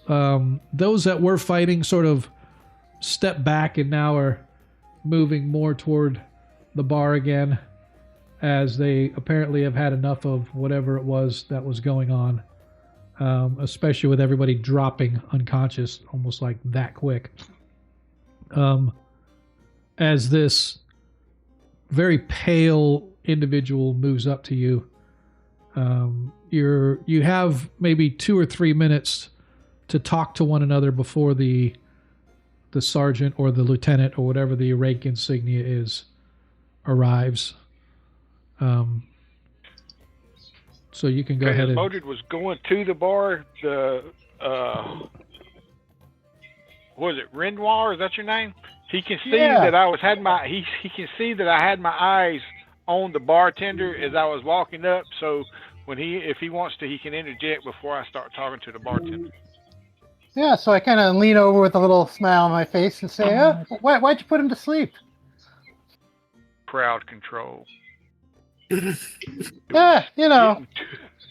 It was getting too troublesome, and a man of my condition, a little scratch could be detrimental to my health.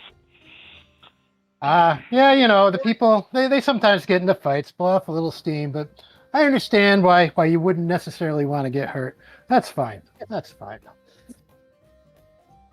As the barkeep catches your eye or you catch his eye, he moves over toward you and he sort of looks down, looks over at you, looks down at the crowd again.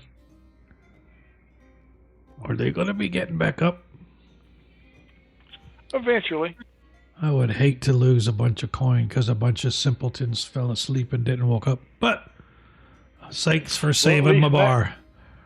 At least now they will wake up and spend money at your bar instead of being taken out to the jail.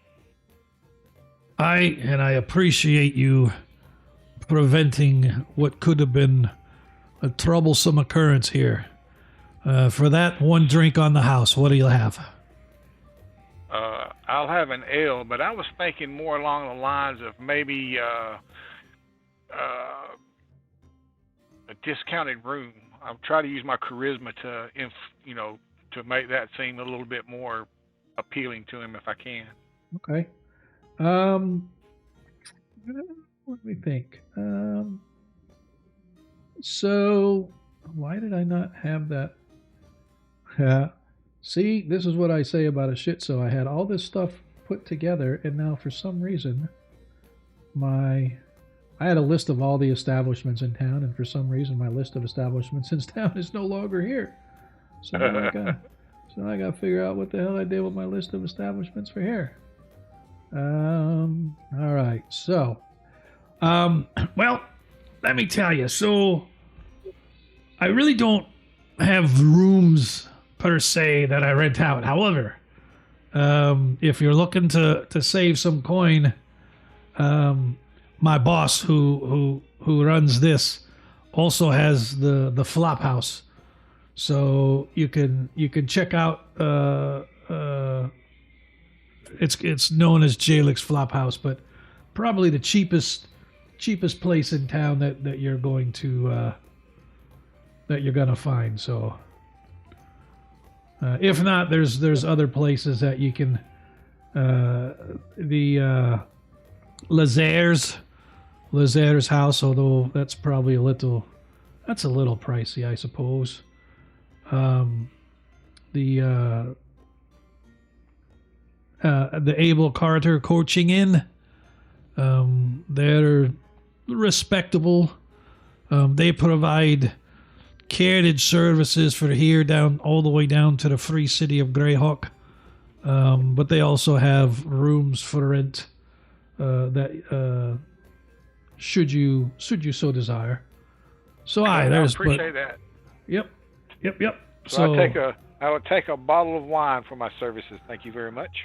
As he reaches under and grabs you a bottle of some unknown ilk, has a little cork topper on it, and hands it to you. Well worth the price.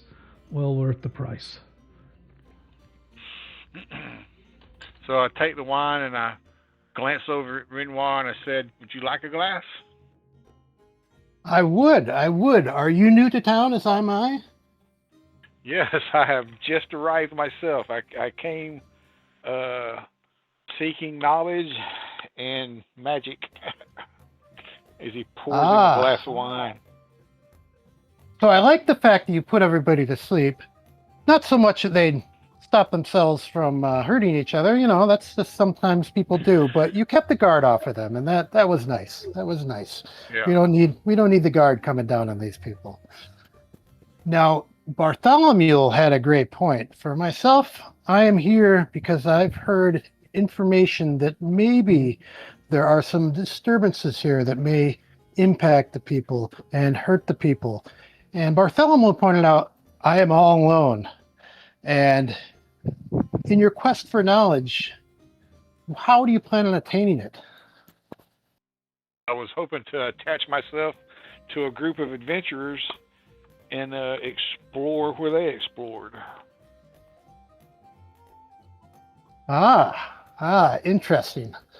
I too am looking for a group, not to be alone, but the right group. One that will actually look out for the people and stop evil from befalling them. Well, my friend, I say we've got two. We just need a few more. And for some reason, I don't know what the heck happened. I had about a dozen maps that I wonder. Sorry, let me see if it's under the third. So I have all this stuff sort of split up the way I want, because like I said, I was looking for. You know what? I'll just do it this way. Why am I so stupid? So I will just go look. I have a map of Diamond Lake, right? And I'm just like, why is it not showing my map of Diamond Lake? And I couldn't find it. It's like, where did it go? Let's go here and let's go to Diamond Lake, and it shows there. And I am just going to, so you guys are still in the tavern per se.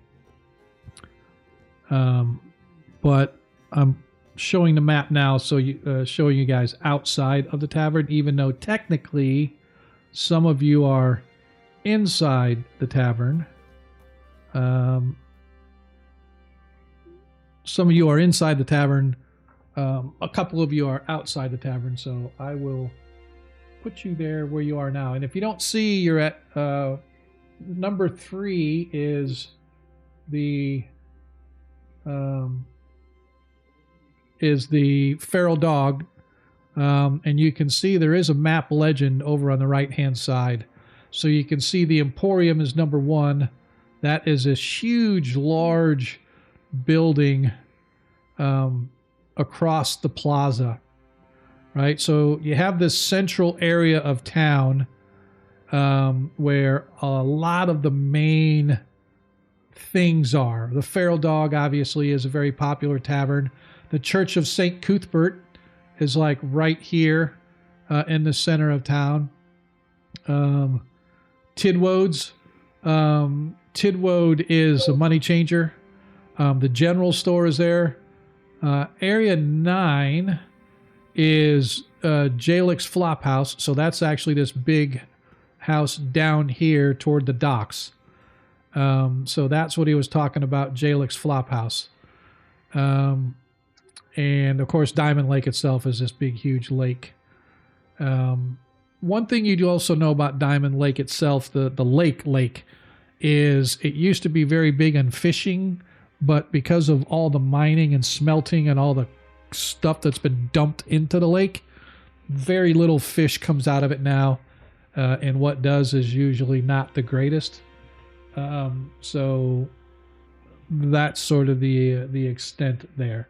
But I do want to kind of continue with you guys. So outside, as I said, Biamba, you come around from the back of the building and you manage to meet Mulgar, and you are both out front. Modred, you and Renoir still, of course, conversating at the end of the bar. But I wanted to get back to Hub, who I didn't get a chance to indicate. As the guards were sort of coming in and investigating, and you see several of the guards poking around the bodies, making sure they're okay, sort of kicking them, telling them to wake up, etc. You see the guard who apparently is in charge has some sort of official ranking or marking, sergeant, lieutenant, something along those lines. All of them belong to the garrison. He stops the elf and talks to the elf for a minute, and then he's moving across the room. And as you sort of glance over, you see Bartholomew, the bartender, handing a bottle of wine to an old, pale-looking human with robes on, who appears to be in conversation with a priest of some sort standing at that end of the bar. But I wanted to give you an opportunity what you wanted to do whilst all of this was going on. You still have a couple of minutes while the sergeant lieutenant is talking to the elf to do whatever you wanted to do. before we move on. Right. So when all hell broke loose, Hub was freaking out. Kind of had a look like Corey, Heim from the two Corys, that stunned look on his face. Yep. And then he initially started looking, how do I get out of here? And he's thinking going along the bar or going along the wall. The fight was fluctuating, up and down. He even thought about jumping on the bar and running along it. But eventually, when things started getting a little hairy, he decided to run along the wall through that corner. Then he froze there, considered trying to join his fellow halflings with that old-looking guy. That kind of freaks him out a little bit. But he was kind of frozen in his tracks when the old guy stood up, walked over, and did his little thing. Or he assumed that's what happened. He doesn't know for sure. Right. When everybody dropped, he changed gears and thought, here's an opportunity. Maybe I can get a little stuff off these people who were dropped. But he still was kind of frozen in his tracks. And then he saw the elf at the door, and he thought, okay, it's time to go. This elf is smart. And he was taking 2 steps towards the door when the guard showed up. Stand by 1 second. Yep. Somebody got a phone call. It was my daughter. But she's grown up, so she's mine too. Yep. Then when he saw the elf speaking to the lieutenant, he came up with another idea. Perhaps I can offer my services to this person who is in charge to assist with these fallen individuals, as I obviously have some skills in the ability to help people, not a cleric, but some skills as a healer. So then he starts walking over after the conversation between the elf and the person that looks like they're in charge, he goes over and he bows slightly and goes, "Good sir, may I offer my services? I am not a cleric, but I do have some healing skills with these individuals who have fallen. I believe perhaps they are not too injured, but some of them may have bumped their heads as they fell. I offer my services," and bow again. He looks down and glances over you, and Mulgar, as you're exiting the door, you sort of glance, you kind of look over the scene behind you, and you sort of see this little montage of individuals. You see this human in purple robes now talking to this priest that you saw earlier at the end of the bar, and they're both sort of talking, and then the bartender moving over toward them, and then you see, almost appearing out of nowhere, from where the dog pit was, sort of wading through the bodies that have collapsed on the floor, this halfling who begins offering his services to the garrison guard. But unless you decide to stop, you continue outside, and Biamba sort of meets you there. As the guard looks down, you're a physician of some kind then, sir? I have some skill in it. Once again, just minor skills. I can offer bandages, determine if maybe they have been concussed, and just determine if they need more aid. If you need that assistance, if you have things in hand, I will certainly bow out at this moment, just offering my assistance. As he's actually just kind of looking over you slightly. Hang on just a second. I wanted to get a... If I heard that conversation, I just start laughing. Okay. So give me... Just go ahead and just roll a wisdom check for me, if you don't mind. As the lieutenant sort of flips open his little parchment that he was scribbling on. "So, good halfling, sir. And you did hear this." I don't know why you're rolling twice, but it's weird that you're rolling twice every time. Yeah. Oh, Hub rolled something. So who was supposed to roll? I'm sorry. That was for Mulgar. My bad. So you heard this halfling sort of come up, speaking to the lieutenant half elf that you were just talking to, and you hear what he says, and you sort of chuckle as the half elf looks down at you Hub and says, "So good, halfling. Are you new here? I don't recall seeing you, and we don't get too many halflings in this town unless they are businessmen, such as." And he sort of looks over and sees that the halflings who were over at the table in the corner are no longer there, having dispersed quickly and invisibly somewhere.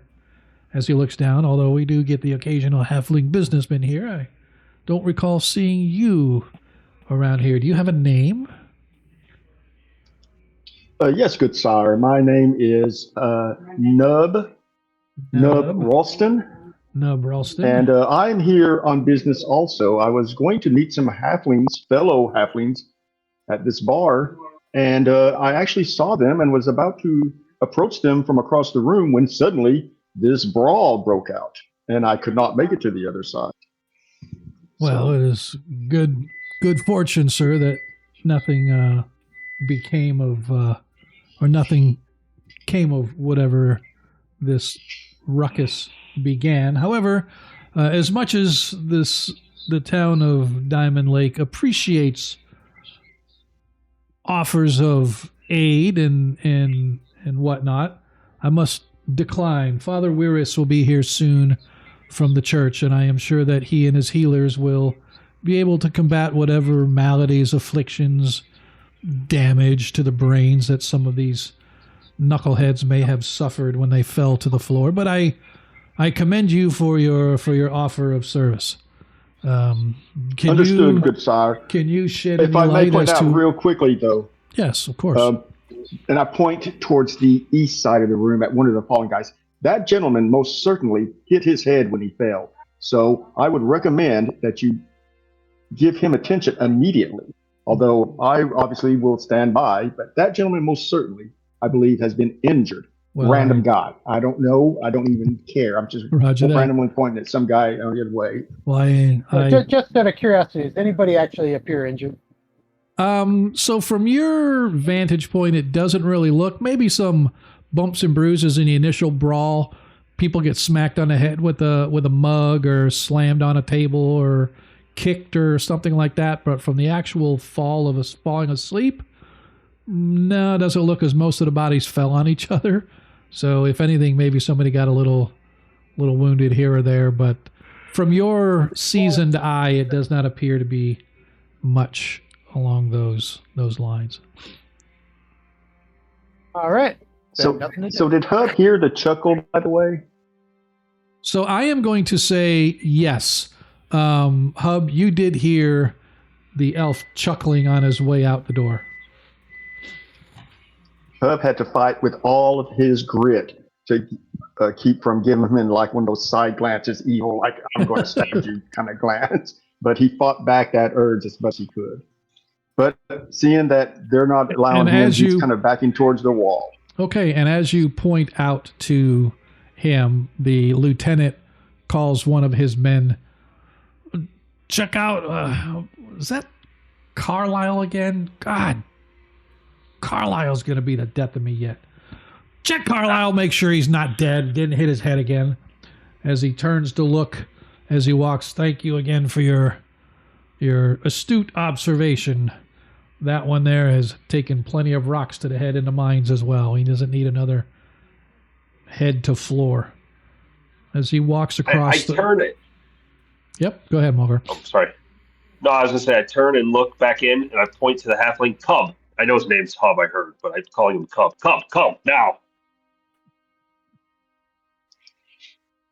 I look at him, and I do kind of a double take, and there's the Corey Haim shocked look again. Right. And I look around, and I thought, And in my mind, I go, you're crazy, you're crazy, you're crazy. And I go over. Okay.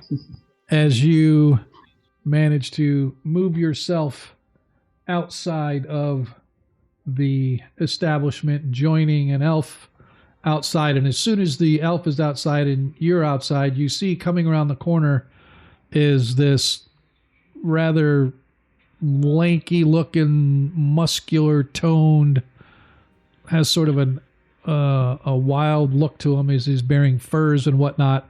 a bow strapped across his back as well, with a rather sizable wolf padding in along with him. I will. I look at him and say, Actually- "Little one, you're going to find yourself trouble."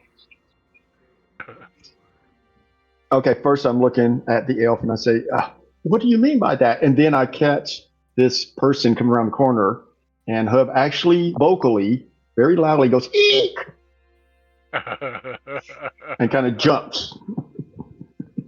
What eek mean? I don't know eek. I actually look at the wolf like And then- she's going to tell me. Hub kind of starts shifting behind the elf if possible. All right, as you're standing there, Mulgar, this halfling you just called out sort of sidles toward behind you to put you between him and Biamba. As He's fine. He will not harm you. Dogatu I pull him. sniffs the air, sort of sniffs the air in your direction and sneezes.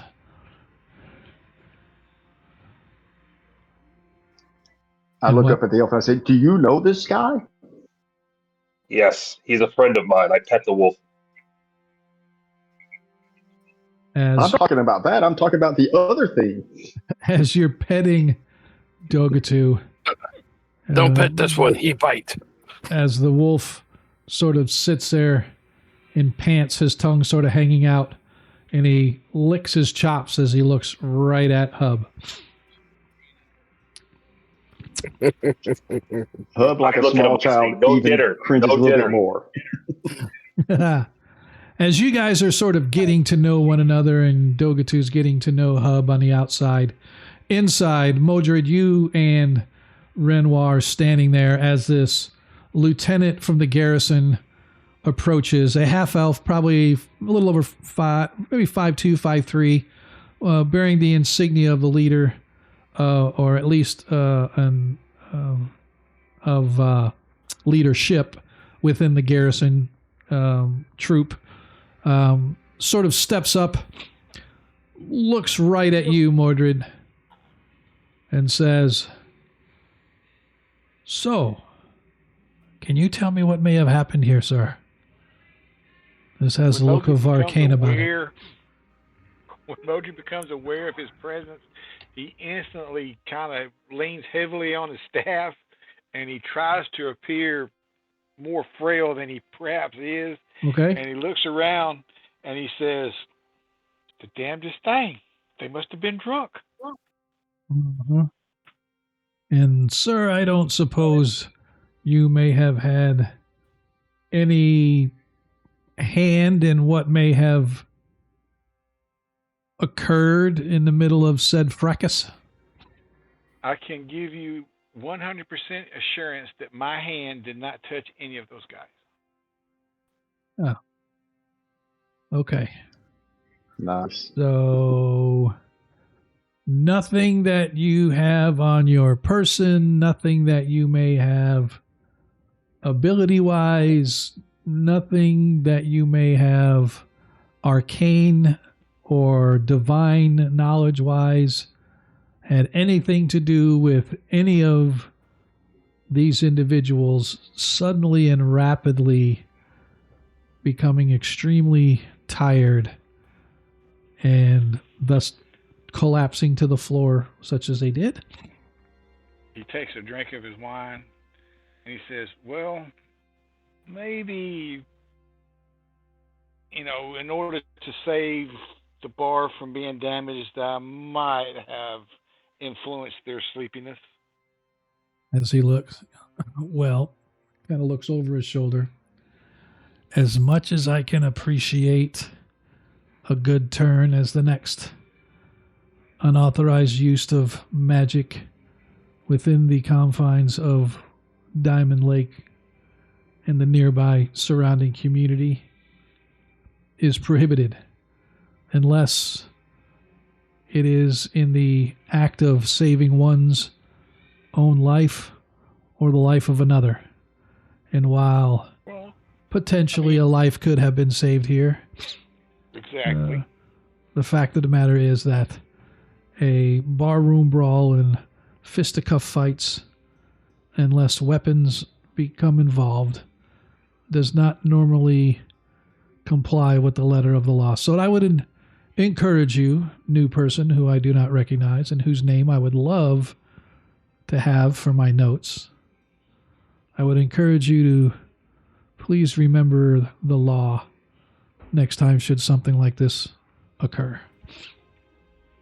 I will do so. And my name is Modred of the As he Purple Order. jots, The Amethyst Order, excuse me. as he jots down Modred, Amethyst Order. Are you new here? Are you planning on staying, or are you just passing through, although passing through to where I know not? I am here. Definitely, I'm tracking down rumors of this age of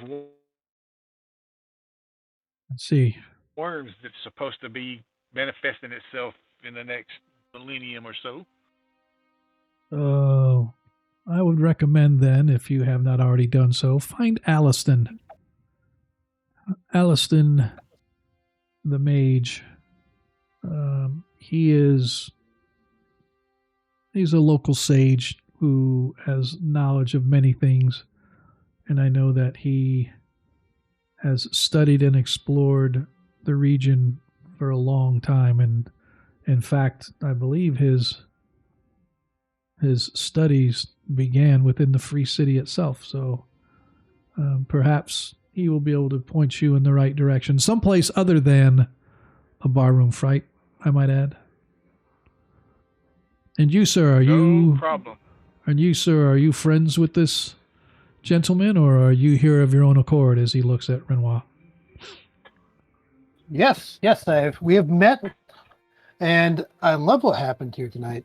It looks like we had some people who are blowing off some steam, and then possibly they went to sleep with nobody really being hurt. It sounds like a beautiful result, and one that we should all applaud. And while I agree with you, Father, I would like to reiterate the fact that the use of arcane or divine power by any means, by anybody, other than to aid another individual or aid oneself, is prohibited within the confines of the town of Diamond Lake. And I would encourage you that while your prayers are always welcome and healing and helpfulness are always welcome, utilizing one's skills and abilities to the detriment, let's say, of others is frowned upon, and I would ask that you do not do so, lest it is as I stated before, a dire need of saving one's own life or the life of another. Can you shed any further light as to what may have transpired here, other than a fracas followed by a fracas destabilizing event? It seems pretty simple, and it had a great result. At the end of the day, sometimes rules are meant to be broken if that leads to a result like this. Agree to disagree on that. As long as the breaking of the rules occurs outside the purview of my domain, then I think all will be well. But gentlemen, should you... Oh, did I get your name, Father? Renoir. Renoir, a priest of Triferian. So, my name is Dobrin Trent. If you have need of anything here in town or any further recollections as to what may have transpired that you feel is pertinent to the investigation of the events, although I think we know what happened and we could probably close the matter, but please find me at the garrison. I am typically on in the early evening to the early morning hours. Night shift is my domain typically when it comes to the garrison. So again, Dorban Trent. You can find me at the garrison. If I'm not in a garrison, you can usually find me about town. However, hopefully you will not have need for me, nor will I have need to know your names any further than, and he pats the little tab thing that he's been writing on, any more than I need to right here. And he sort of What's folds his up name the again? Dorban Trent, DORBUNTRENT, Dorban Trent. And he's the night watchman. Oh, essentially, he is the night lieutenant. He is a lieutenant in the garrison. Essentially, he's in charge of like a third of it. You know, in his case, the third that runs the night shift or the swing shift, if you will, like early evening to early morning, like third shift kind of guys, right? And so Okay. he leaves you to your own accord as you both stand there now as the individuals that were sleeping, some of them are slowly coming to, moaning and groaning as the guards are going by, sort of slapping people awake, telling them to get up and get their asses moving, quit the stupidity, yada, yada, yada. With Dobrin over there sort of leading the charge. A total of 7 guards, including Dobrin, the lieutenant. So, leaving you two as the trio of you are out front, that being Hub, Mulgar, and Biamba. Now that Dogatu's, the wolf, has sort of gotten a little bit of sniff of Hub, kind of gotten used to the fact that he's been there a couple minutes, sees that he's not a threat. He's now just sort of sitting almost like Biamba said, heel. And he just sort of sat down on his haunches, partially off to your right and to the behind you slightly. We can continue any conversation that you guys may want to have. As you stand outside, as I said, you can see the other establishments. You see the Church of St. Cuthbert off to your right. You can see the structure right next to you. Looks to be a tavern, inn of some sort, and it's got a big awning over it, and it's called Lazaire's House. As I described before, you can see the Emporium Building 1 to the south is this huge, gaudy structure with light coming from the inside and whatnot. Sorry, I didn't mean to zoom out on everybody. Let me zoom back in for the stream. I want to get the whole city square there. But you can see that there is a fish place. It looks like a restaurant of some sort. It has a big awning over it, or a big sign hanging out as well. It's got a picture of a gar, a fish, a gar, and it's known as the Hungry Gar. Behind the Hungry Gar, you can see the Jalix Flop House that you guys know, and that's what was spoken of regarding the cheapest place in town. I should say that, although it's maybe not be evident until you zoom in, there is a boardwalk that runs all around the central square. You could see the wood planks that are all put down. The rest of the square is sort of muddy, trampled, rivulets of water running. It's like little mini creeks where the runoff and the melting snow and everything sort of make it kind of mushy in the middle. Going around the outside, there's a large store here. Number 7 is a large general. And again, you can see it on the, I'm just saying this for benefit of you guys' first run through of the center of town, as well as people that might be watching. But building 7 is the general store. Building 6 is obviously some sort of military place, like a jail cell or the sheriff's office. Tidwode's.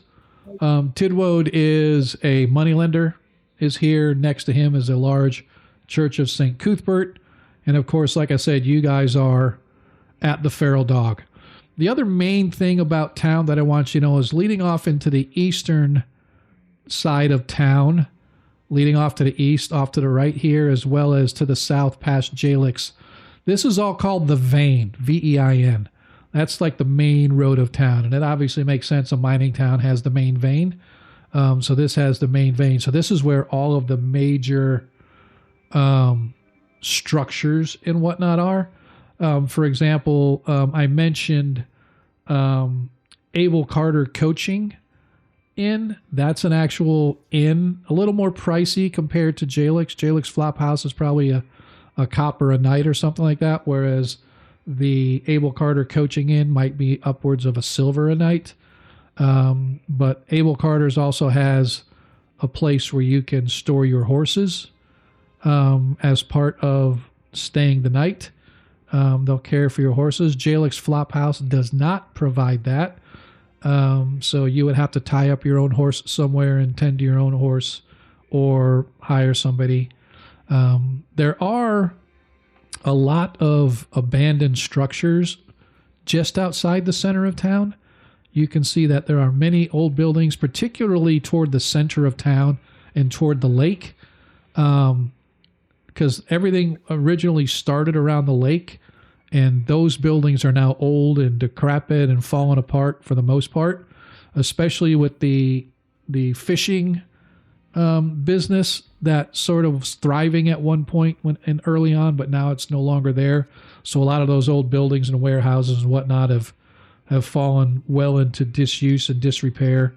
And the further you get away from Diamond Lake itself is the newer part of town, right? So the more upscale, so the further away you get from the lake and the docks, the more upscale and the larger the buildings tend to be, up to including like the Mayor's Manor outside of town in Area 30. Some of the well-to-do and wealthy people that are mine owners and whatnot that live in that area of town, that live away from the center of town and whatnot. But as you guys find yourselves standing out, it's probably, give or take, early evening, maybe 9 p.m. or so, 9:30 p.m., as you guys are outside, sort of in the chill air, as you talk and the frost comes off of your breath. I'll let you guys continue any conversation or anything that you may want to do now. Modred, I can't remember if the guard told me where Allistun lived. He so did I'm not. gonna ask, He did I'm not. going to talk to the barkeep and ask him if he can point me in the direction of the sage Allistun. However you say his name. Allistun. A-L-L-U. Let me spell this for you. Sorry. It's A-L-L-U-S-T-A-N. Allistun. Allistun. Okay. Yep. Excuse me, sir. Can you tell me where I can find Allistun the sage? Sure. If you just leave right out, and as you head out north, if you go just past the church here and hang a left and follow that road, his house is like right at the end of it. Can't miss it. Real nice, big, huge, pretty place. Modred turns and regards Renoir. He said he turned. That could be the start of an adventure. Do you mind accompanying me to the sage? Absolutely. One thing we might want to think about is we have magic pretty well covered. We might want to look for some muscle that's new to town to accompany us as well. Yeah, I noticed that big guy with the wolf. Maybe we could track him down. Yeah, if we come across him, we certainly should ask him about his interest. Certainly he was quick on the blade, maybe quicker than I would have been. But also, sometimes the ends justify the means. And if he's willing to slash the right people, I'm good. Me too. Shall we indicate the door? Absolutely. Okay.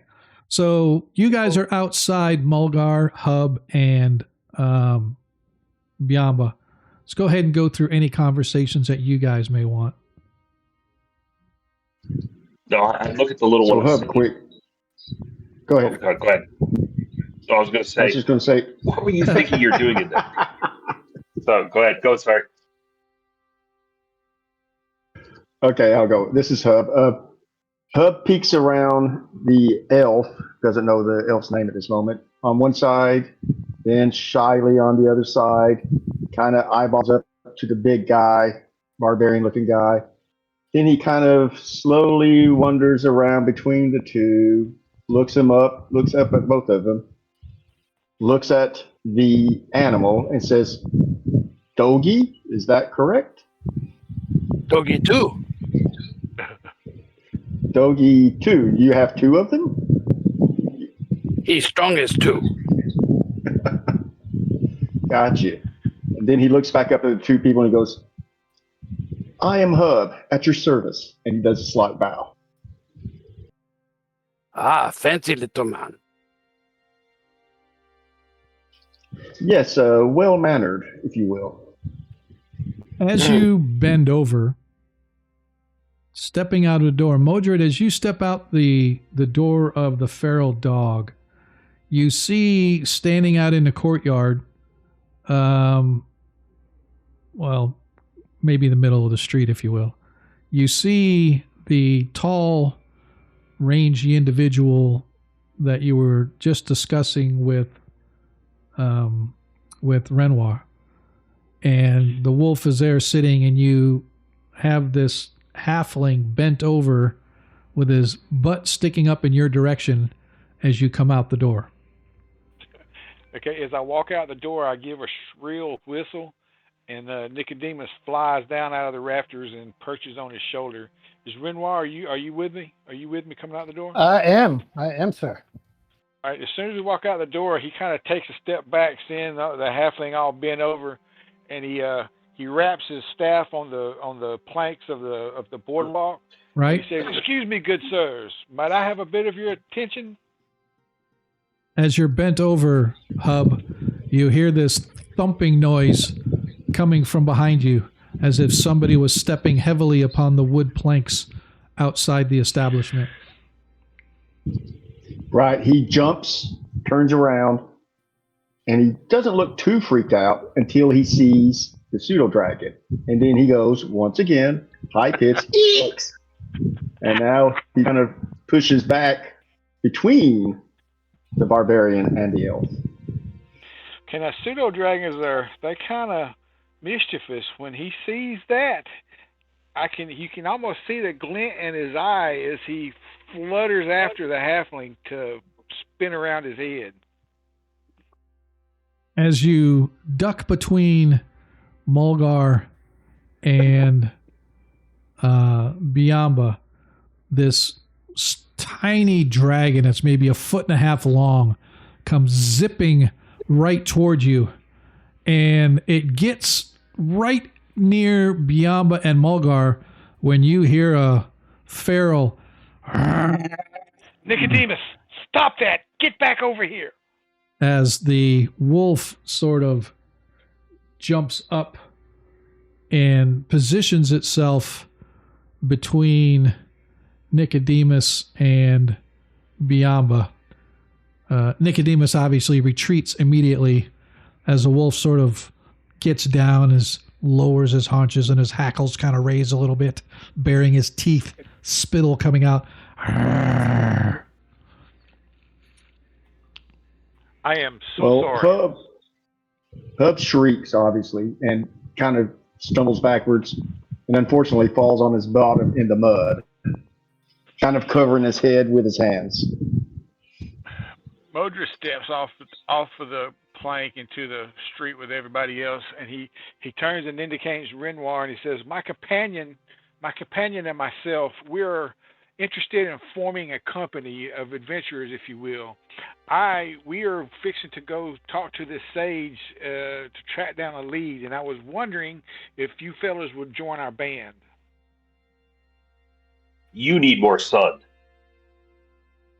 Biamba is staring at you like you are the devil himself. I am sorry if my looks may be Enough of your words, Spellweaver. magic tends to take the toll on one's body, as you can see. But I can assure you that my intentions are good and that I'm sure it could be profitable for all. He kind of nudges me while, help me out, bud. I look at the wizard and put my hand up. No talk of magic. Do not talk of magic. Yeah, Renoir kind of comes up and he's like, we've been looking for evil within the town, not the kind of evil that comes from the people who run the town and exploit the people, but more intrinsic evil, something that might be outside of human experience. We also need some help. We need some muscle to back us up. And based on what we saw inside there, you guys might be that muscle. And there probably is some gold. But I'm not quite sure. How do you know the Flim Flam Man? And I point at the halfling. Okay, Hub stands up, Hold him trying out of to there. wiping the mud off, and he said, "I'm sorry. What did you just say?" Dogger to That was towards. I'm sorry. You seem to be trying to relieve the guard of their money over your quote-unquote healing abilities. Well, that's and then he shuts up. accurate. It's not that I care so much. It's whether or not you can actually bring something to us other than us having to protect you while you cower behind. And then he points at the little dragon. Hub continues to wipe the mud off. He goes, "I have a certain set of skills, if you will."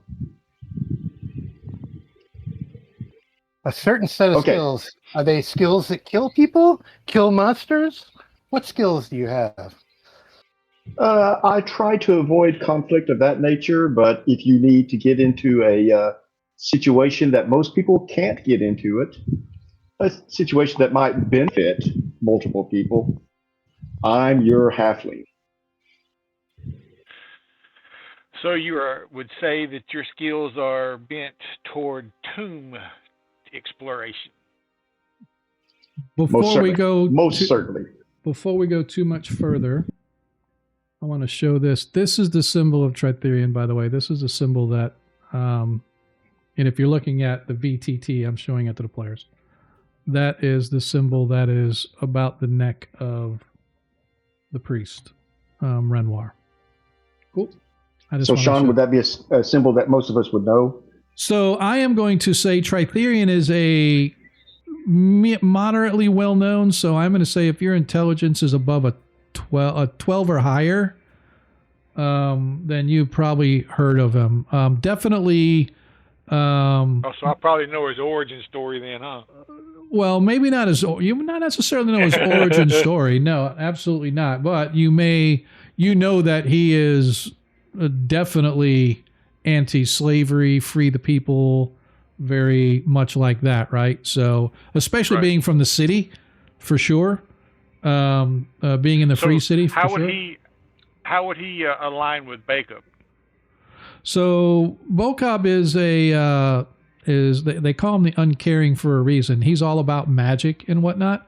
To be honest, I don't know how the two intermix. I would probably have to do a little research on that to see, but I would say that they're not in opposition to one another, if that's what you mean. Okay. Yeah, that's what I was getting at. Yeah, no, I would not say they're in opposition. However, the other reason I wanted to stop right there is we've all kind of gathered together and we're discussing whether or not we're going to form a troop or not. We're going to stop and take a break. Usually I try to stop at 9:30, but I wanted you guys to get all together before we did that. So we're going to take a quick break. Usually when I say quick break, it's about 15 minutes. So if that's okay with you guys, we're going to take a quick 15-minute. Let us old people go and get our bathroom breaks on or whatever else that we need to do. And we will be back shortly after that. We really appreciate any guys, I I hate to do it, but I'm going back to bed. I got about an hour and 10 minutes till I got to go to get up for work, so I'm going to take a quick nap. That is totally okay. No big deal. Appreciate you're able to make it with us. Hopefully next week you'll be a little more rested. Yes, sounds good. All right, dude. take care, We'll everyone. Yep. All right. So Good until night. next week, then I will go ahead and run Mulgar if we need to run anything. But when we return, we will be on our way to Allistun's to see if anything can be found out or can be done. So we'll be back. Appreciate you guys.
Anybody here?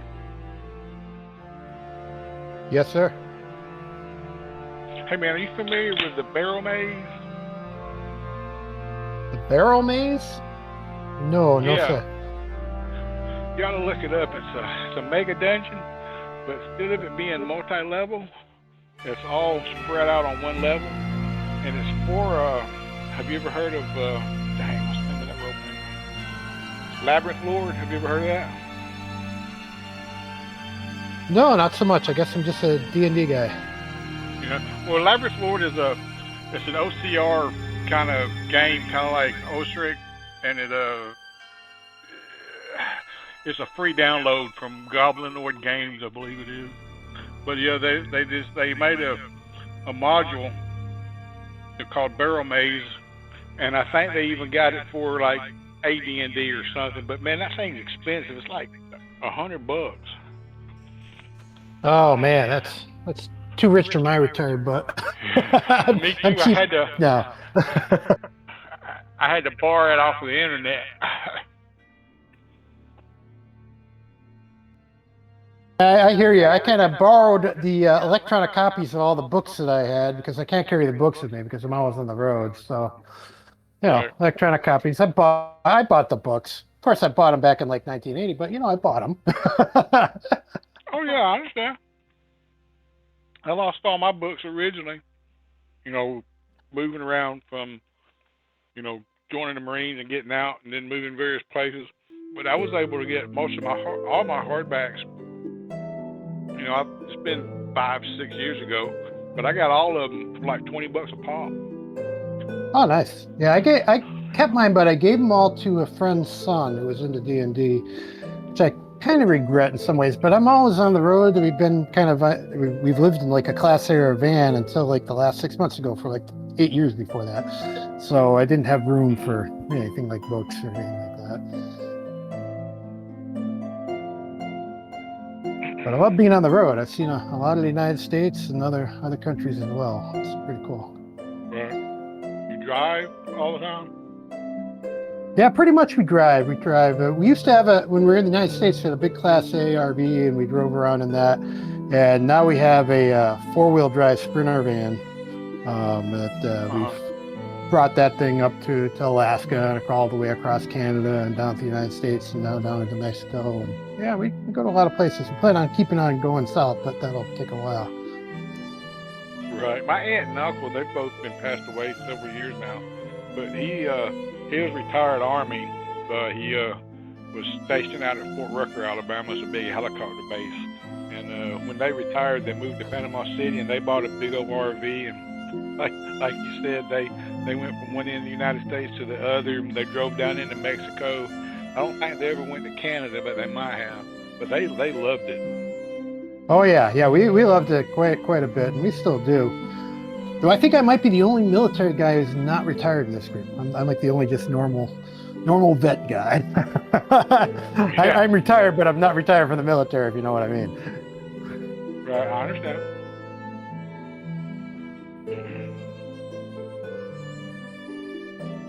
Yeah, I just did my 4 years and then got back out, and I was like probably all of us in this group that started in the military in the 80s. So I bet you everybody else started the military time in the 80s too, based on the ages. I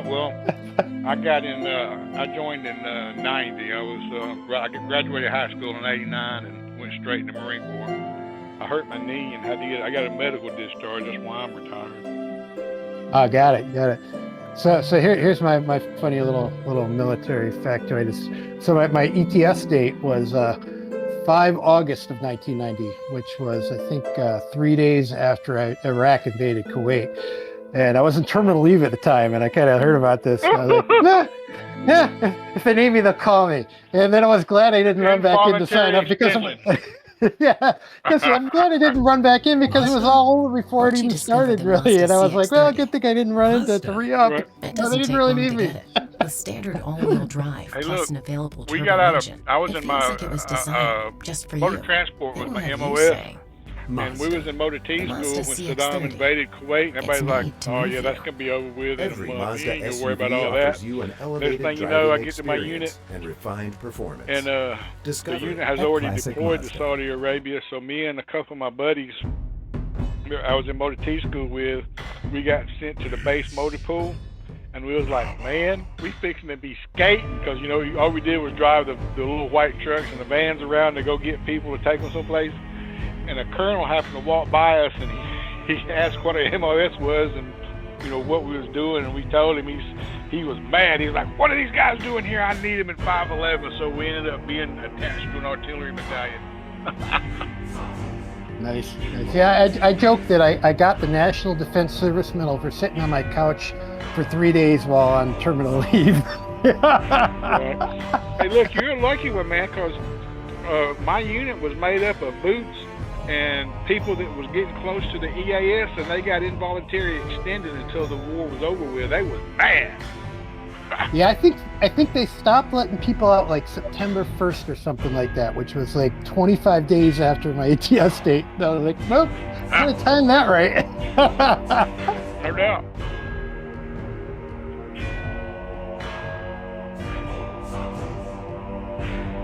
Yeah, but I enjoy being in because I did what I needed to do. I went in to get money for college, got my money for college, and I've never like had college debt or anything like that. It was a really good experience. And I get to do a little traveling while I was in. I had all those dreams and aspirations, but I did nothing but party. I had a good time though. I didn't change it. It made me who I am now. Yeah, I think going in the military right out of high school, I actually was in basic training when I was 17, was totally right move for me, because had I gone to college like right out of high school, oh, that would not have gone well. That would not have gone well. I probably would have flunked out because I was too busy drinking. Right. I understand completely. Yeah, man, I turned 20 in Saudi Arabia, and I turned 21 when we got home and we went to the field. I was doing a month-long field exercise, so I didn't get to do anything cool on my birthday. Yeah, my 18th birthday was in basic training, and as you can imagine, I didn't freaking let anybody know it was my birthday. Yeah, I wouldn't either. In the Marines, your birthday present would have been getting burnt out on the quarterdeck, doing all kind of exercises. Yeah, the Army is pretty much the same result. Yeah.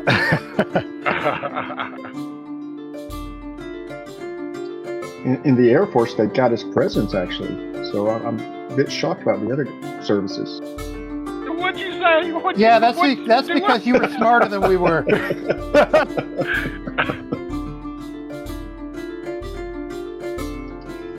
Now, I grew up in Texas, and at the time that I was growing up, the drinking age in Louisiana was still 18. And we were just like an hour away from Louisiana. I was from East Texas. And so when I turned 18, and I have a twin brother. We're not identical, we're fraternal, but we both jumped in a car with a bunch of our friends, and we drove across the state line and bought a bunch of beer. I did not drink at that time, but I did buy the beer because I wanted to say I bought beer, when I was 18. And then a month later, they changed the law and jumped back up to 21 for Louisiana. So. Yeah, so when I was stationed go ahead. I was going to say, when I was stationed in Korea, I was 19, and so of course you can drink over there. I was in the 2nd Infantry Division. You can drink all you want in Korea; they didn't care. Then I got back stateside, and I went to the 10th Mountain up in upstate New York, and suddenly I couldn't drink, and I was like, "This is bullshit." Are you serious? Man, in the Marine Corps, on every Marine Corps base, if you're 18, you can go to the E Club and get sloshed, because I got sloshed. Yeah. Against the club, they never carded you, but actually, if you went to like the PX, or of course you went off base, they all did, and so that's what everybody else did. I remember I got so drunk one night. They had like 32-ounce cups of beer for like $1, maybe. It might have been a little cheaper than that in 94, 93, 94. But those were some times, man. What I remember, 29 Palms, California. Oh, nice. Yeah, what I remember best about the PX beer was you could get a case of Milwaukee's Best for like $4.25. You can't do that now.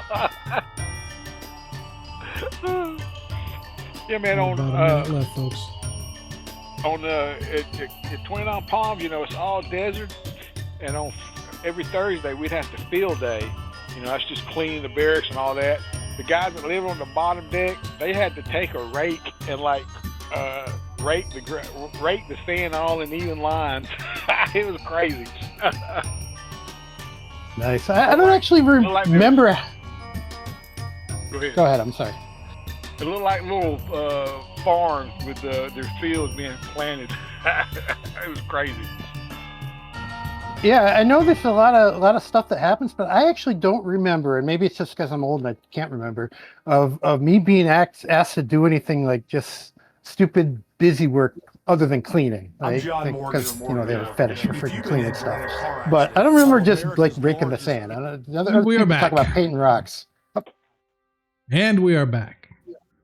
Our players are talking about painting rocks. I remember good old days out there shining the big propeller outside of our A school because I was late to work one day, and so I got to go out there with my little brass shining kit and got to shine a propeller. So the good old days of the military. Absolutely. But welcome back, everybody. Appreciate you guys hanging out with us tonight on this Monday night. I know you could be anywhere, but we appreciate you being here. Did a little poking around out there, and I saw Excel Agamrin. Monkey, I see you. It's just so weird to have Monkey out on that side and not on this side, because he's been a player in both games for so long, man. It's like he's an institution, but he's out there supporting, showing love. For any newbies, we appreciate you. And by the way, lest I forget, a lot of the maps that you'll be seeing in this campaign are done by Oerth Odysseys. It's actually, gosh, it's kind of funny because the title, when you go, it's like Mason Cartography, like Mason Frank or Frank Mason Cartography. But when you actually go there, it's Oerth Odyssey. When you get the email, because I subscribe to them, it's Oerth Odyssey. However, hey, there's Monk. Hey, buddy. All of the maps, not Diamond Lake here, I don't think is one of theirs. It could be though. Is it? Let's look and see. Do I have it on it? No. Oh, yes, it is. See, I'm not lying to you. So there you go. If you go to Mason Fantasy Cartography and their Patreon. Just do a search for Oerth Odyssey. You want good maps, man. These guys are on point. In fact, it's kind of funny because he did the maps originally for his own campaign, and then he published them so that people doing their campaigns could use them as well. So allegedly, he's supposed to be telling his players about our game, so hopefully we'll see them either here watching the stream live or at least catching us out on YouTube, whatever. I do want to remind everybody that you can see all of our content here on Twitch for at least, I think if they hold the videos for 2 weeks. But if you miss it here, I encourage you to go check out our YouTube channel, which has all of our streams. And I actually have to create a playlist for this particular game. The other ones are set up under their own playlists already. So our 5th edition game, which is our Heroes of Christchurch, and then our 1E1 shots, which just concluded a couple weeks ago, has its own playlist, so you can watch all streams there as well. Sometimes I screw up the numbering, so if they're out of order, I apologize, or there's numbers that are skipped, I apologize. It's just tracking 2 games. Sometimes I just get lost, but I'm going to make a concerted effort with this one to make sure I don't miss any stream, at least numbering-wise. But anyway, if for any reason you forget anything that I've told you, if you just go ! Socials, that's plural, that'll show you everything you need. It'll show you our YouTube, our Discord, our Twitter. I'm sorry, our X. Go check them all out, man. I encourage you to do so. And hopefully, if you're new here, you'll click that little follow button. And yeah, we'll cruise from there. So if you're just popping in, our party has kind of gathered. I appreciate the love being shown in Discord, but I really did not have a major plot way to get you guys together other than a barroom brawl, because I knew a barbarian and a half-orc going at each other would start something. Oh, yeah. But it diffused rather quickly, so I definitely want to give a shout out to Hub for causing the ruckus for real. Absolutely perfectly played. Me? Perfectly done.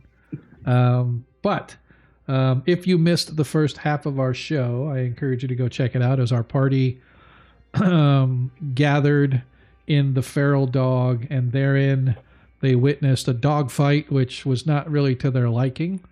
I was surprised that nobody jumped in to try to stop it, because that would have been fun. But there was a bit of a barroom ruckus that exploded because people found themselves missing coin and they were blaming everybody around them. Halfling. Halfling. But it managed to work itself out, and over the past half hour to an hour, you guys have managed to work your way outside, where now you have all sort of gathered and met one another. And I would like to pick up the conversation where we left off, where Modred and Renoir have just come out of the Feral Dog, sort of startled Hub, who is trying to introduce himself to Mulgar and Biamba.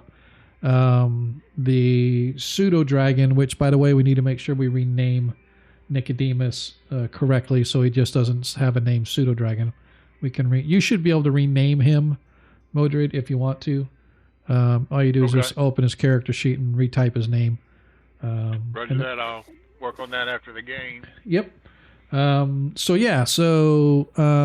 you guys have just stepped out into the streets and begun discussing sort of forming a partnership with the five of you all together. And we will pick it up there where Modred, you have just asked or just explained to Mulgar Hub and Biamba that you and Renoir were looking to form a company of individuals to do some exploration and QCing. Pick up where you left off. If you want to reiterate your comments and whatever, that's totally fine. We'll just pick up where you left off. Like I was saying, good sirs, it would be mutually beneficial for us if we could come to some terms and form a fellowship to explore these supernatural happenings.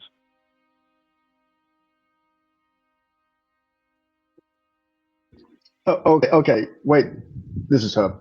Wait a second, and Hub kind of steps in the middle of everybody. Obviously, being so short, he's now surrounded by a body of much taller people. So, can you explain to me once again what are these supernatural happenings, please? Renoir will, go ahead. Renoir will just kind of come in and say that that you had mentioned. Mordred had mentioned something about the Age of Worms, and he was actually curious on what he knew about it or what it was. DM, what do I know about it? You know absolutely nothing other than it is an age of darkness that has been festering. It's an age that's told in many legendary portents. I'm going to say that Mulgar has heard of such stories, not called the Age of Worms, but whatever the elf word is for darkness. That is, he's heard of stories like that before, but he knows, like, he hasn't heard anything like, oh, it's coming true now. He just knows that there are stories and legends that discuss Neoquena. What's that? The elven word for darkness, Neoquena. Yeah, exactly. Sort of that kind of a back. But like I said, he doesn't know it as the Age of Worms. He just calls it like a dark age when evil, tries to take over and whatnot. And it's a good, your classic good versus evil. But as far as Modred, they just call it Age of Worms because worms signify death coming up from the earth. So many scholars portend it to be like the dead rising and taking over the world, so to speak. So it's sort of your classic zombie apocalypse if you were looking at it in modern day terms. And Renoir will add that he spoke with the abbot and Greyhawk, and he had mentioned that there were some supernatural happenings happening in this area, and it was something that I was sent particularly to look into. Yep. Hub does a chuckle, kind of like a Richie Cunningham chuckle towards Fonzie. He goes, and then he kind of backs up and he leans against Biamba, kind of like Soul leaning against Chewbacca. And he goes, guys, these are fairy tales. This Age of Worms, what are you talking about? What else do you expect from these spell slingers? They lie. By the way, Biamba, you've got more mud on you than normal. Because remember, Hub fell in the mud earlier. So Mud is fine. Don't like spell weavers and mages. So what would you need of us? The elf says. What would you desire of my friend Biamba and myself. The strength, We- your we are- strength of arms. I'm not a fighter, and Renoir, he's capable, but he's trained to not to heal and not to fight, and except for in defense.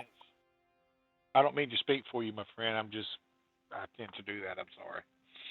That's all right. But no, you are correct. We are looking into these issues, but we do not have the strength of arms to carry this off successfully, nor do we have the cunning. And we are looking for people to help us in this investigation. And in the end of the day, if you guys take equal spoils, that's quite all right with us. There might be something there. If we find something, you guys can split it with us. Yeah, 50. Well, equal shares for everyone. And if there's any other trinkets that might come our way, we can distribute them as needed. What do you think, Biamba? I was kind of hoping I was kind of go up to see the druids and the ragers at the men here at the Bronzewood Lodge, but what do you think of these folks?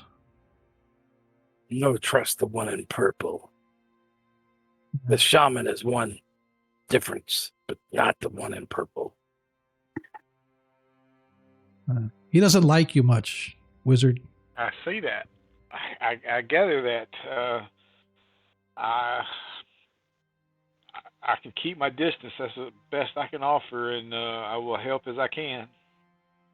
And Renoir, of course, will say, sometimes in life there's people that we don't necessarily get along with, but we still work with them because they achieve our goals. And maybe that can be something you can do as well. What about you, short one? What can you offer this League of Adventurers? As he looks down at Hub. Whoever spoke right then, I didn't quite hear it. If that was towards Hub, I apologize. Nope, it is towards Hub. What about you, short one? What can you offer this League of Adventurers? Well, gentlemen, I and then he takes a deep breath, a visibly deep breath, and he exhales very loudly. He goes, look, guys. I'm a rogue.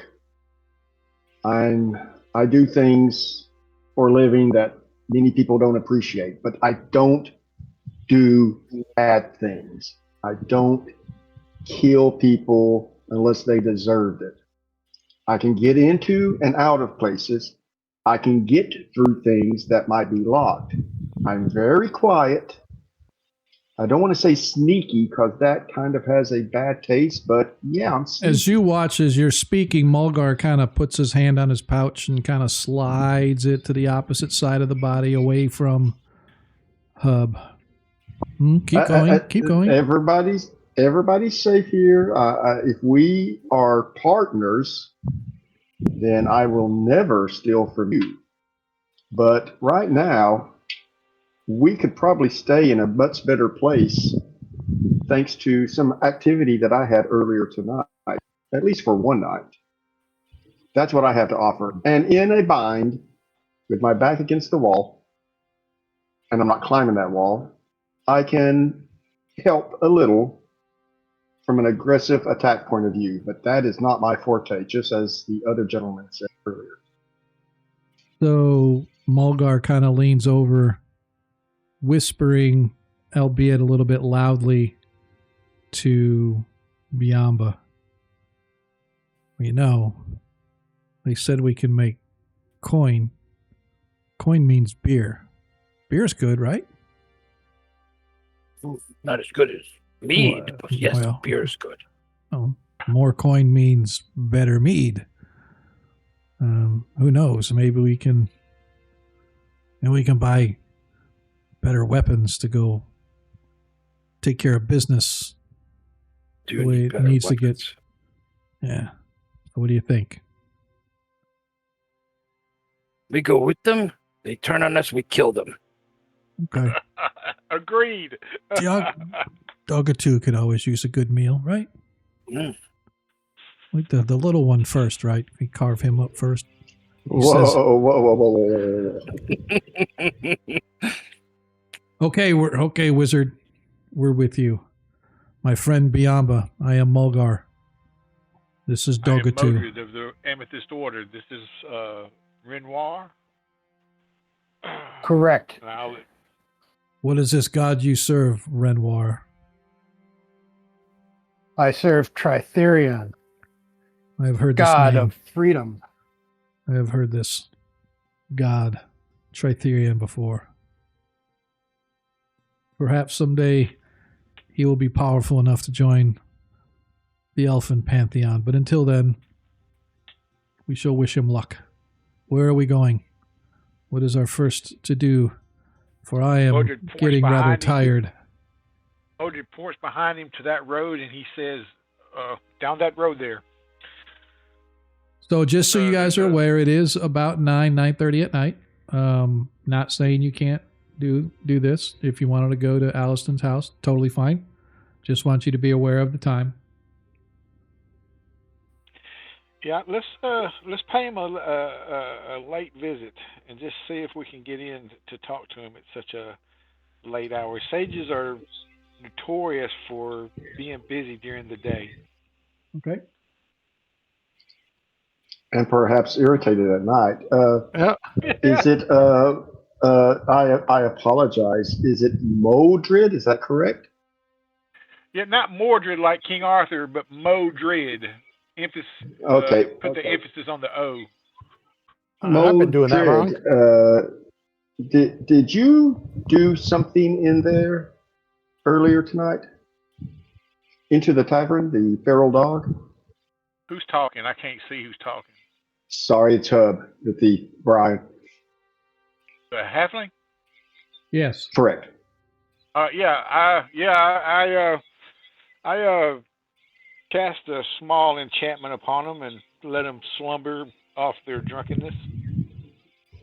Well, I'm more than open to go see this individual that you wish to visit, but perhaps we should rest for the night if I understand your particular skills, that perhaps we need to rest in case wandering in this town that frankly gives me the creeps sometimes and scares me a bit. Maybe we might want to make sure we're full up, but that's just my recommendation from a very small guy. Well, I have a few more spells at my disposal. That's up to y'all. I kind of like to try to talk to him tonight, but if y'all want to wait till in the morning, that's fine too. Okay. Well, Mulgar's definitely up. The elf doesn't need a lot of sleep, so he's definitely up for. And if the wizard says that he's fine, I'm fine as well. So let's go see this sage guy. He's a smudge stick. What is this? He's a little tobacco. We Say that again. He's a what? He's sage, a little stick. Yeah, smudge stick. Like you're gonna burn some sage. Sages, smudge stick. Okay. Not Lead on, wizard. You know the way. Yes, you lead. I stay behind him, but don't let him behind me. Mm-hmm. All right. I can't move my wolf. I lost control. That's okay. I'll move him for you.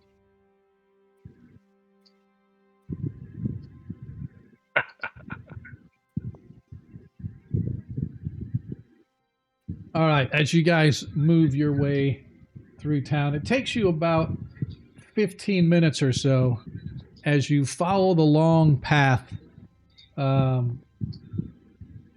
along the way do any of these houses look abandoned? So yes, some of them. So if you look at the ones that are like the roofs look all pixelated and whatnot, those are the buildings. Those are the buildings that tend to be a little more rundown and ramshackle. The other ones appear to be in decent shape.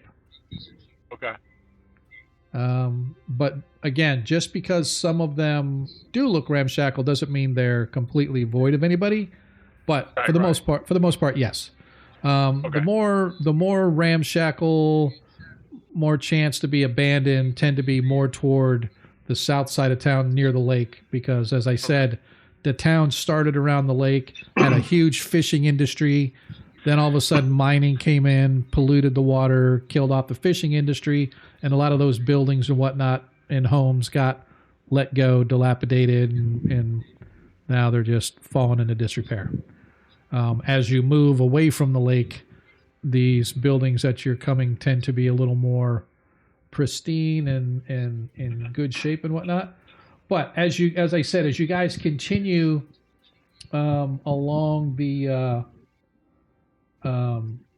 path, you see that eventually it ends with a very large estate.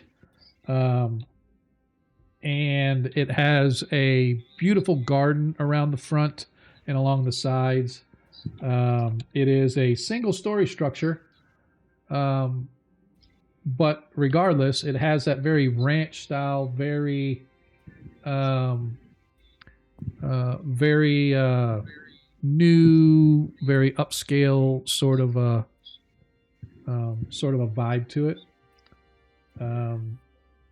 And the door itself, I mean, there's no like fence around it. There's no like bars on gates or anything like that. But as I said, it is a well-appointed establishment or home. You can see it has on the left-hand side of the house, it has an upper floor that's kind of like a tower almost. Looks to be like there's actually 2 floors to this building, but that tower looks to be almost like a 3rd floor on it. And then the front entry is a huge set of very ornately carved wooden doors with large, huge brass-handled knockers as a doorbell, if you will, or door knockers. Off to the right, you can see another large estate. This is more of the a home that looks to have a huge wall around it. Somebody definitely likes their privacy, but whose home that is, you're unsure of. But regardless, you guys now stand before the gates of Allistun's home. As I said, it took about 15 minutes, so it's probably 9:45-ish, getting close to 10 in that time frame. I want to Modred reaches up and grabs the brass. If I'm stepping on y'all's toes, I'm so sorry.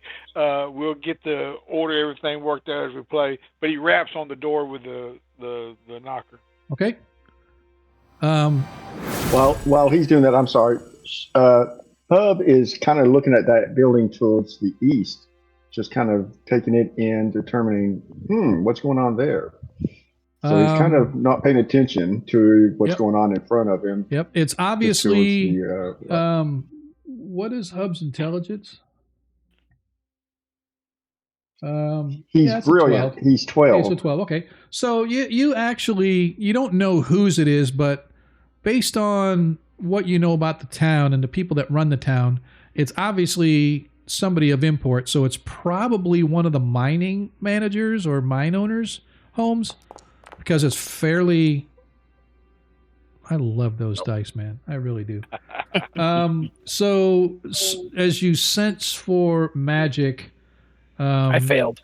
Yeah, you sort of try to detect anything, but it's obvious this place has no magic whatsoever. So it's safe for you to do whatever. Good. So, the door knocks. A few moments later, you hear the sound of locks releasing from the other side of the door.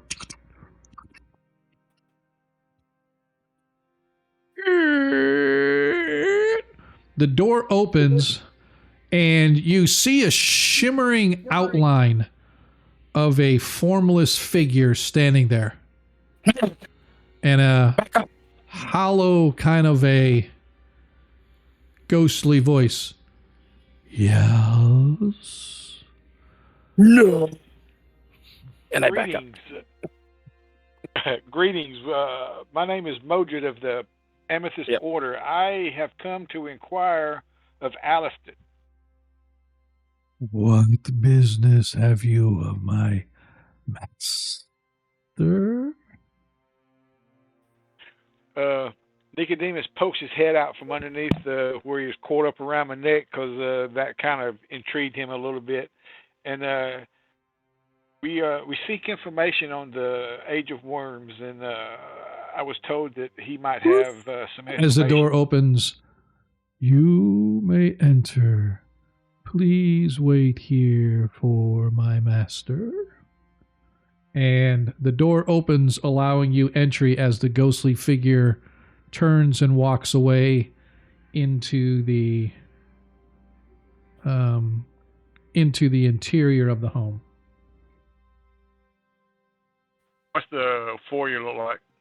So the foyer itself is inside. It's all wood floor, has very nice hardwood, almost kind of like, I want to say, Texas ranch style kind of wood beams running up the sides, up to the ceiling with rafters visible.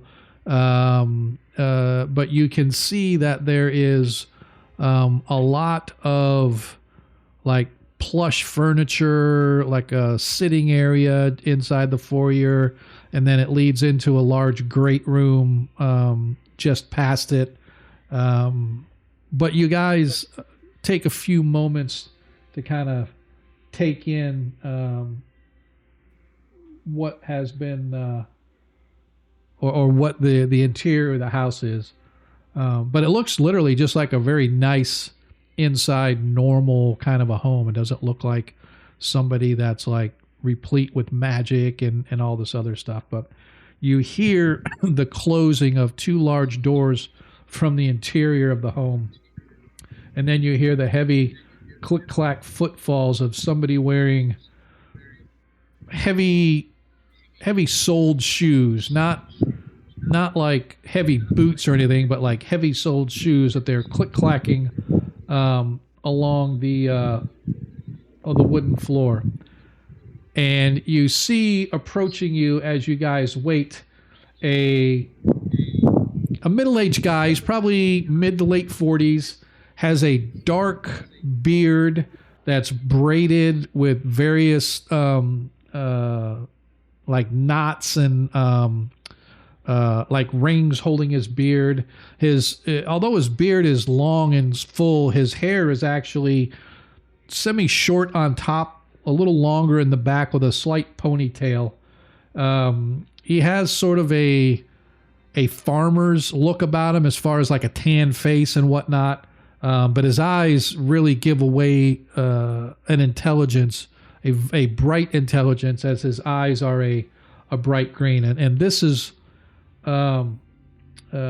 what Alistair or Allistun looks like, as he has flowing red robes that come up into a high collar as he steps toward you all and bids you welcome. His voice is a little bit deep, not really gruff, but just a little bit of a grind to it. My friends, it is late in the evening. I hope that which you seek is worth my time and worth my while, for I was deep in my study, but when you mentioned Age of Worms, it piqued my curiosity. What has brought you here, and what of the Age of Worms is it that you are seeking to discuss? Alistair? Renoir? I look at Doug to him. Hub steps forward and says, I'm just joking. I was going to say Hub steps forward and he says, we want to buy some weed. But no, I'm just joking. He just has sage. That's all he has is. No, it's just that my abbot asked me to look into supernatural events that were occurring in this region, and we were wondering if you had any knowledge of these. Bartender Bartholomew had mentioned that you may have information about the Age of Worms and some of the events happening around this area. Please, come join me. As he leads you toward the interior of the house, a little further in, you find a sitting table with several chairs around it. And much to Biamba's delight, you see a tray float silently across the room, settling itself gently into the center of the table, followed by several teacups along with a teapot, but you can see steam coming off of it. And Allistun takes a seat at the head of the table and takes the pot and begins pouring tea into each of the cups, offering you each a cup of tea in turn. And he sits and Modred. Yes. He graciously accepts the tea. Okay. Hub looks at the cup in front of him, looks up at Mulgar, and says in Elfish, "That's not creepy." Mulgar looks back and chuckles. He goes, "No, but it is a little creepy to speak a language that your host may or may not understand, so no. Perhaps creepy, perhaps not.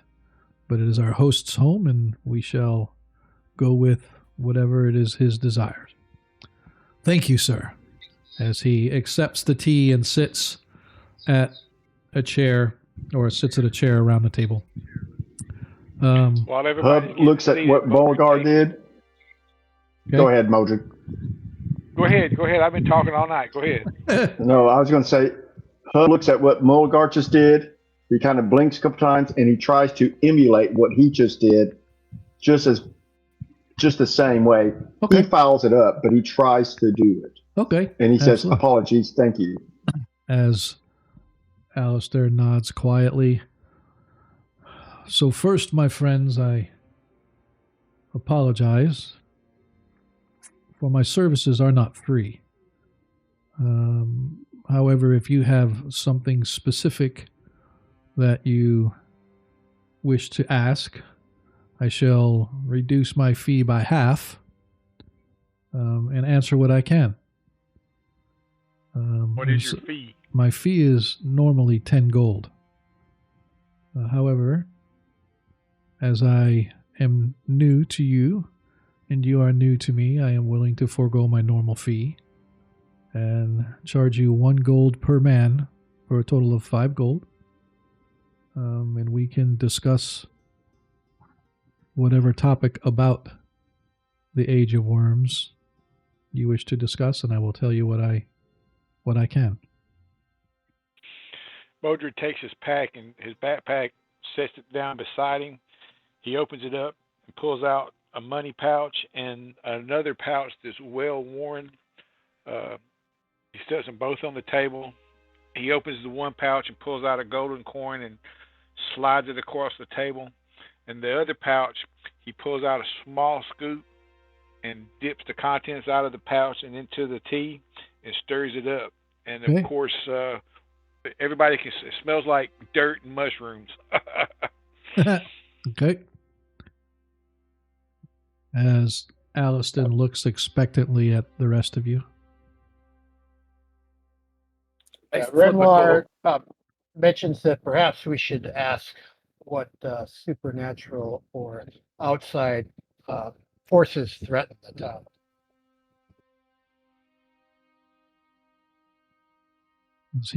Allistun awaits expectingly.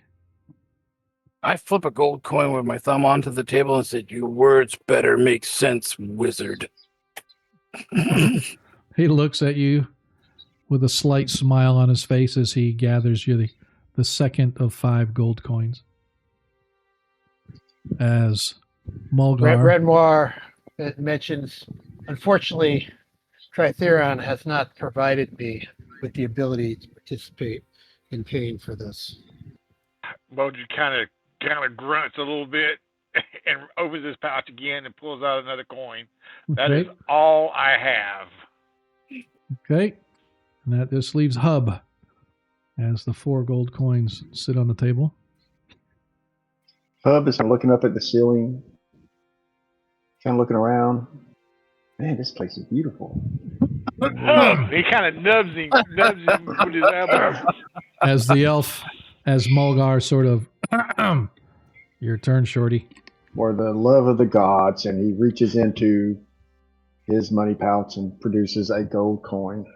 Everybody, do not forget to remove the gold coin or coins from your respective inventory.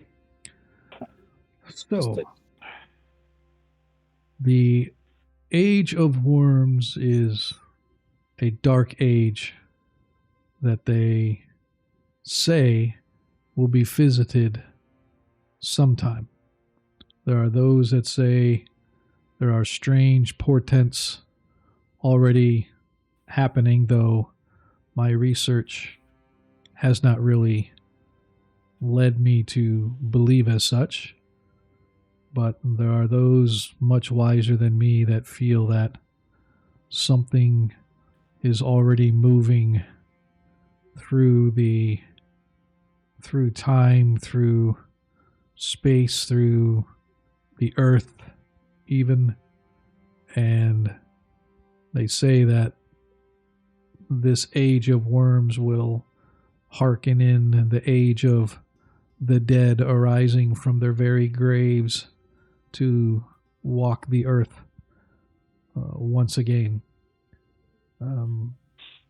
I have found that many of the things that are portended are without fact, more akin to frightening children, frightening those who are unknowing, into paying for things that perhaps they might not need, protections they may not need. There are many charlatans out there dealing. But I can tell you that long ago there were races of beings that inhabited this world that have long since left, but they left their marks. And so if you wish to truly begin to hone a career of adventure or exploration, I think perhaps we could come to some sort of an agreement. There are many cairns that inhabit this entire hill, a set of hills here north of the city. Many have long since been investigated and looted and had all of their artifacts of any kind either destroyed or removed, but many say that there are those that are as of yet unexplored. But there is one that I had been planning on trying to get some research on, and as fates would have it, you have brought yourselves to my doorstep.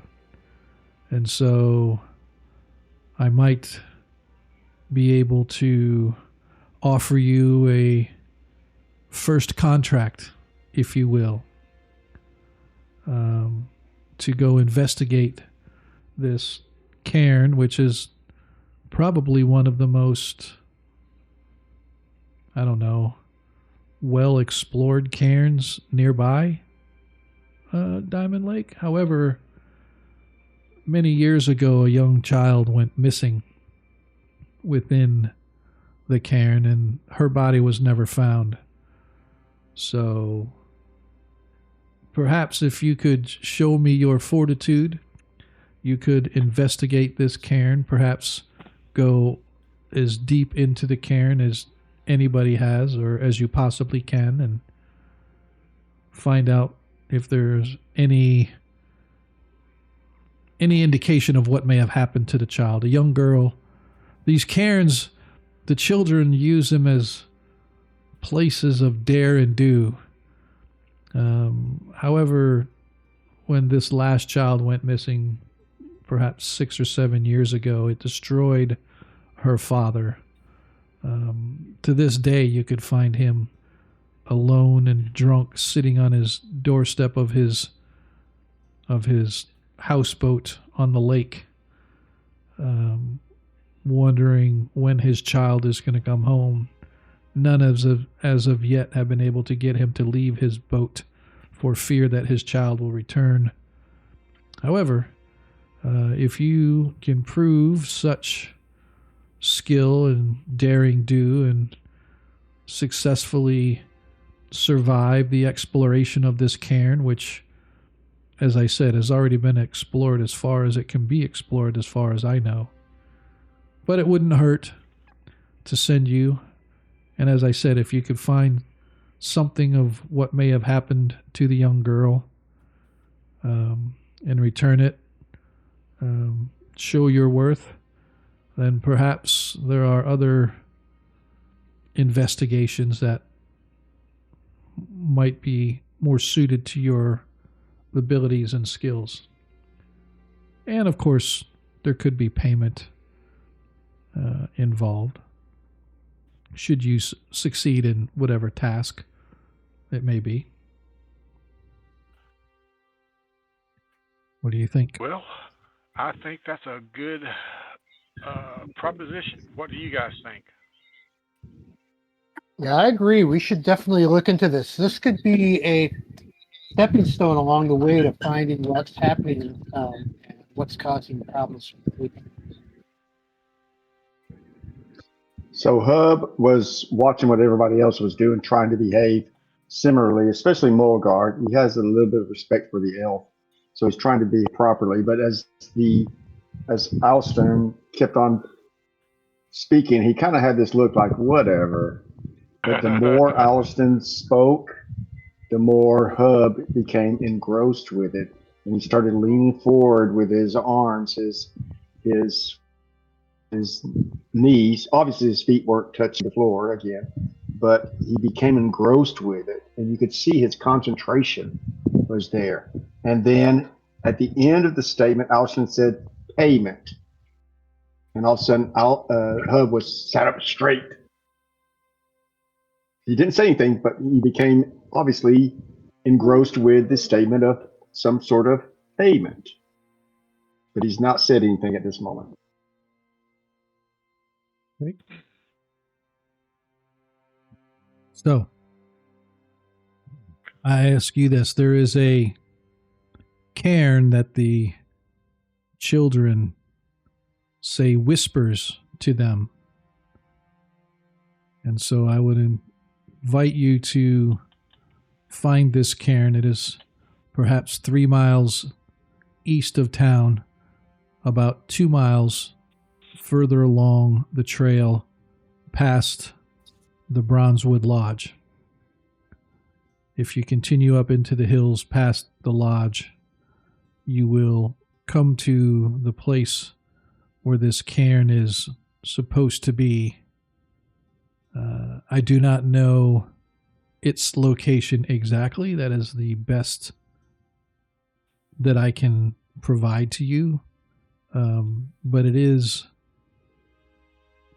well found, so I am sure that trails to it are probably within the grasp or the finding ability of woodsmen such as yourself. And he points to Biamba and Mulgar. So I would encourage. No Karn whites there, is there? Say again? There's no Karn whites there, is there? I do not know. As far as I know, this is an old. It's been explored hundreds of times. As I said, children use it as a game, a test of bravado, where they are supposed to spend the night there and return to show their bravery. Well, unfortunately, when young Maya never returned, her father her father Durskin has been literally a broken shell of a man. Once a fisher of the lake, now merely a blight sitting on a little houseboat. He himself is probably infested with fleas and other unknown diseases. The poor man. But he awaits the return of his daughter. But Well, it has been give him some peace of mind. 6 years now, so. Hey, this is Brian, not Hub, actually. Did people catch the location of that cairn? Because I kind of caught it, but I didn't catch it completely. So I'm out of character right now. Essentially, he said about 3 miles east of town. And there is a place known as the Bronzewood Lodge that sits. So Diamond Lake sits kind of in a little valley, and on the east northeastern edge, there's sort of a rise, if you will, where it comes up out of the valley and begins to go into the Cairn Hills themselves. And at the first sort of sloping hills to the northeast, there is a place known as the Bronzewood Lodge. And up there, it actually kind of overlooks the valley, even though it's difficult to see because of the woods and shrubs and stuff and the angle that you're viewing. But you can see the remains of standing stones, i.e. mini Stonehenge, up there. And there's what they call the Bronzewood Lodge, is where a lot of forest folk gather. Although they're pretty xenophobic, and they don't like outsiders at all, and it's very difficult to get in. You have to almost be invited to come to their conclaves. But that is sort of the direction that you go, and when you pass by the Bronzewood Lodge and the men, what they call the menhir stones, the standing stones, you go about another couple of miles into the hills in that direction, and this whispering cairn, as the children call it, is in that direction. But he feels that it should be easy enough to find for a woodsman like Mulgar or somebody similar to find the place. And Sean, to confirm, the Bronzewoods Lodge is an actual lodge. It's not like some local location or anything like that. That is correct. It is a quote unquote lodge. There is a rather old and influential druid who runs the place, or who is the quote unquote spiritual leader of the place. But it is a very big gathering place for druids, rangers, fey creatures in general, but they're extremely xenophobic. And think of Lord of the Rings and all the treants coming out of the woodwork to defend that area, right? And so if you are not welcome or invited there, chances are you're not going to get very close into quote unquote their region, because they're very protective. Just because they've seen the intrusion slowly but surely coming from the free city of Greyhawk up into the hills, and now you got this mining community just to the south of them that's like ripping up the land and polluting the water. And so they are, although they apparently have a congenial relationship with Diamond Lake in general and its leadership, they still refuse to allow any further encroachment into the hills, at least if they can stop it. So, got it, sir. Thank you. Yep. And so, as you guys get that information, Allistun just says, "Do this task for me. Succeed in this task for me, and I will return double of the gold you paid me for my information." So he will repay you 10 gold if you're able to successfully complete this task. Come back with that information or any other information you may glean from the whispering cairn, and perhaps we will then see what else we may find in these hills, because his whole goal is he's very big academic, and he wants to write books on the cairns, the various cairns in the hills. And so even starting with a cairn that is already well explored by most people's accounts, any other information you can find would be useful to help him jumpstart his encyclopedia cairn book collection. Okay. Sounds like a plan. So, and with that, he bids you all good night. Where do we wish to go to spend our night's stay? I can make us a place right outside of town. Tent, sleep in the woods. All good. That's fine with me. It's fine with me. Oh, everybody's going to sleep outside in the woods? Yeah. That's really no. Hub says, no. You be safe. But you guys are. Doggatu be with you. But will I be comfortable? Of course, Doggatu. Very comfortable. He's fur.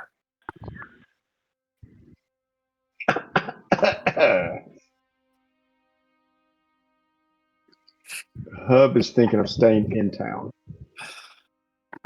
Care not. Okay. So, Hub, do you have a place where you would like to stay? There are various places within town that will be able to provide you. As I said, Lazaire's house is a little more upscale. It's kind of like a gaming house with an attached inn. The Abel Carter Coaching Inn, which is actually, I am going to say, you are very familiar with the Abel Carter Coaching Inn. Both you and Modred traveled from Greyhawk using the Abel Carter Coaching Company, because they have it's essentially a taxi service, but coaches that run to and from Diamond Lake to the city at a cost. But they have actually a stable of horses as well as buggies here in town, and they have an inn that's attached to it. So you are aware, although it is a gold piece per night to stay at that establishment. And then the Jalix Flop House is like 2 coppers a night. But that's more of the rundown sort of barracks kind of a situation where you're sleeping on cots and stuff. Lazaire's, Go ahead. I was going to say, Lazaire's house is probably going to run you 5 or 6 silver per night. As I said, Abel Carter's coach house is probably going to be a gold per night. Jalix Flop House, a couple coppers per night. So it's kind of all depending upon what you want to spend, where you want to stay. Hey, Hub, we're kind of tight on funds, so that's why we're suggesting that we spend the night in the woods. Just think about it. In the morning, you'll wake up, stretch, we'll be closer to our goal, and then when we come back with our pockets lined with coin, we can stay at the Coach Inn. That's a gold piece per night. Hub does that Ricky Cunningham chuckle again. No, thank you. I will be staying at the Able Stables for tonight. Where should we meet up in the morning after my grandiose breakfast? Keep in mind that you're going to be there by yourself. It's the Able Stable, whatever they are. Yeah, I'll be perfectly safe. I hope those guys don't come looking for you.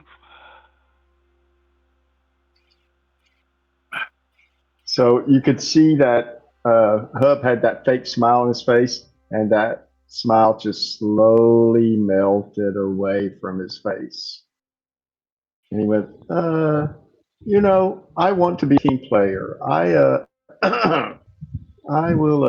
will stay with you tonight, outside of wherever. Thank you. Great. It's confirmed we are officially an adventuring company. Let's go, guys. All right. And with that, where do you want to like stay? Fine with So me. they tell you that if you take the north road out of town, that's called the company road, it leads you up past the well, you'll go past the boneyard for sure, but that's their idea of a graveyard. But right, where is it? Let's see if I can find it. 33. Where are you? Is it the other way down? Sorry, I'm just looking on the. For some reason, I don't see it on the map. 135. Where's 33 at? Doesn't show. I wonder if it's off on a map that I didn't see. 34, 32. 33 is over here to the right beside the Twilight Monastery. Looks like a standing stone, bunch of standing stones. It's off to the right, you said? I mean, to the left, my bad. Right by the Twilight Monastery. Here I'm. Oh, I see what it is. Okay, yeah, that's kind of strange that they have it up there. Yep, my bad. So it's actually, you guys would be actually going away from those. I was thinking that they were on the way to. My apologies. I completely didn't see them on the map, so I was like, oh yeah, they're off toward the cairn, but that's fine. But yeah, so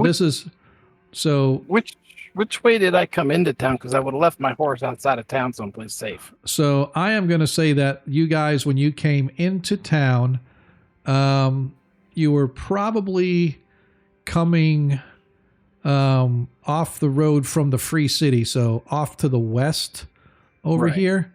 So you guys would have left them outside that way, yeah, toward the Free City. Because that road goes down and then twists around and back, and then there's a branch that goes actually across a big gorge and then goes north, so you guys would have come down that way. I could kind of show you on another global type of a map, but for our story here, you and Mulgar, and actually anybody that came from Greyhawk that sort of down that way, would have come up this road along. So you would have dropped your horses off probably outside of town somewhere. So you would have to go retrieve your horse. And then when you guys leave, you're going to be leaving to the northeast on the company road. So you would probably be like outside the edge of town. You know, I want to say it'll take you another hour to gather your horse, and then everybody move and find a nice camp spot just on the edge of town. Is that fair for everybody? Up on the top of this ridge just above Company Road. Okay, so we can do that. Just out of curiosity, before we go that far, those three houses on the Ernst Trail that's going out to the west, are they abandoned? I am going to say, no, those are not. Okay. The abandoned houses, and we'll get to it in our next one, because there are a couple abandoned houses that I'm going to be able to reflect to you guys. If you end up making Diamond Lake sort of a home base, if you will, and we will work that when we get back, or at least next session. Roger that. So it takes you guys, as I said, perhaps a little over an hour or so when Mulgar and I don't think Mulgar has a horse, does he? I don't remember. But when Biamba and whatnot comes back with their horse, and you guys eventually find yourselves on the north edge of town, finding yourselves a nice little camping spot on a ridge just outside of town, just north of the company road. Place where we can keep the winds, to a minimum. And yeah, the night begins to fall as you guys all settle in for your rest. Go ahead before we leave. Give yourselves. Oh, thank you, sir. Go ahead and give yourselves a long rest. If you don't know how to do that, you open up your character sheet, and on your gear, on the left-hand side, you'll see it says long rest, and just put camp. If you click that, it'll reset all of your stuff. I will say before next session, if you guys have rations and a water skin, we need to make sure that we set up your food and water, because when you take a long rest, it will allow you to consume food and water. I'm not worried about this session tonight since it's our first session, but we will make sure that everybody is set up if they do have rations and whatnot, and I'll make sure that I'll get set up for you. I have the survival thing, so I can get us rabbits and squirrels and whatever we need to eat, and plus we can find water. And you can forage and get water and stuff like that. So with that, and it did appear to consume water and rations as expected. Good. I like it. I like it when things work as plans come together. So with that said, you guys settle in for the night as we will settle into the second day of readying Common Year 595. And that, gents, is where we're going to end tonight's session. Not much combat, at least a little bit of action. I hope everybody at least enjoyed the little bit of stuff that we did manage to get done.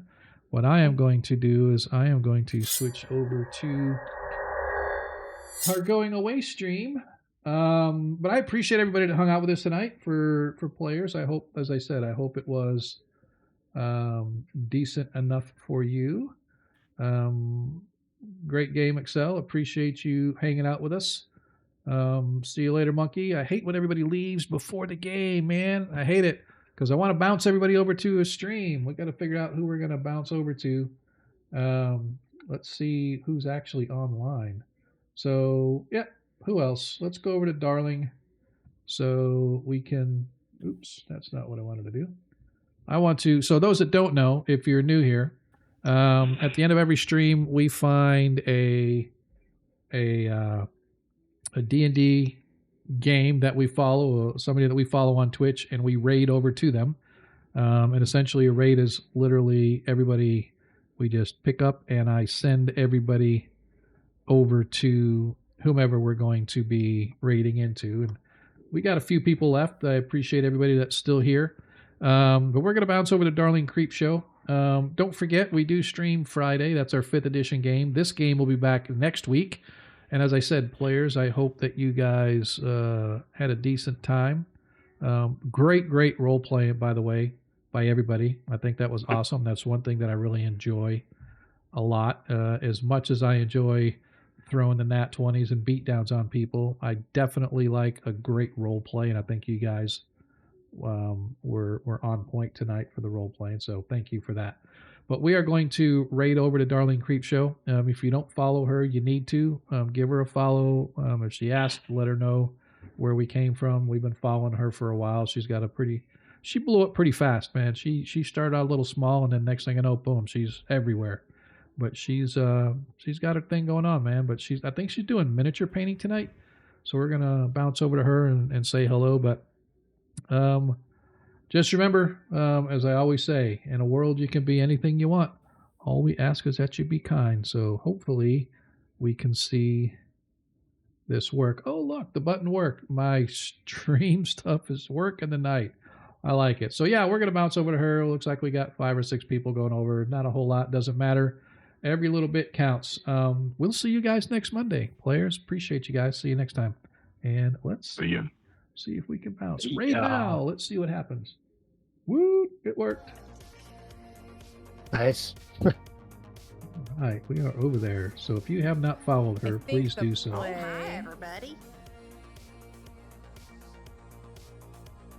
Is gonna be pulling this and gluing it on the rim so I can hold it. So are and we then clear? trim it. Yep, we are clear. Sorry. Okay. Yep, we are clear. Yep. We're just when we I raid. can Yep. see. Yeah, when we raid over to her. When we raid over to her, it immediately just shifts everybody that's watching our stream over to her channel, and then you guys can do whatever you want if you're not watching her, whatever the case may be. Agora So, quest. What's up, Agora? so see, Thank you she's so already much for the talking raid. to Welcome us. in, Yay. guys.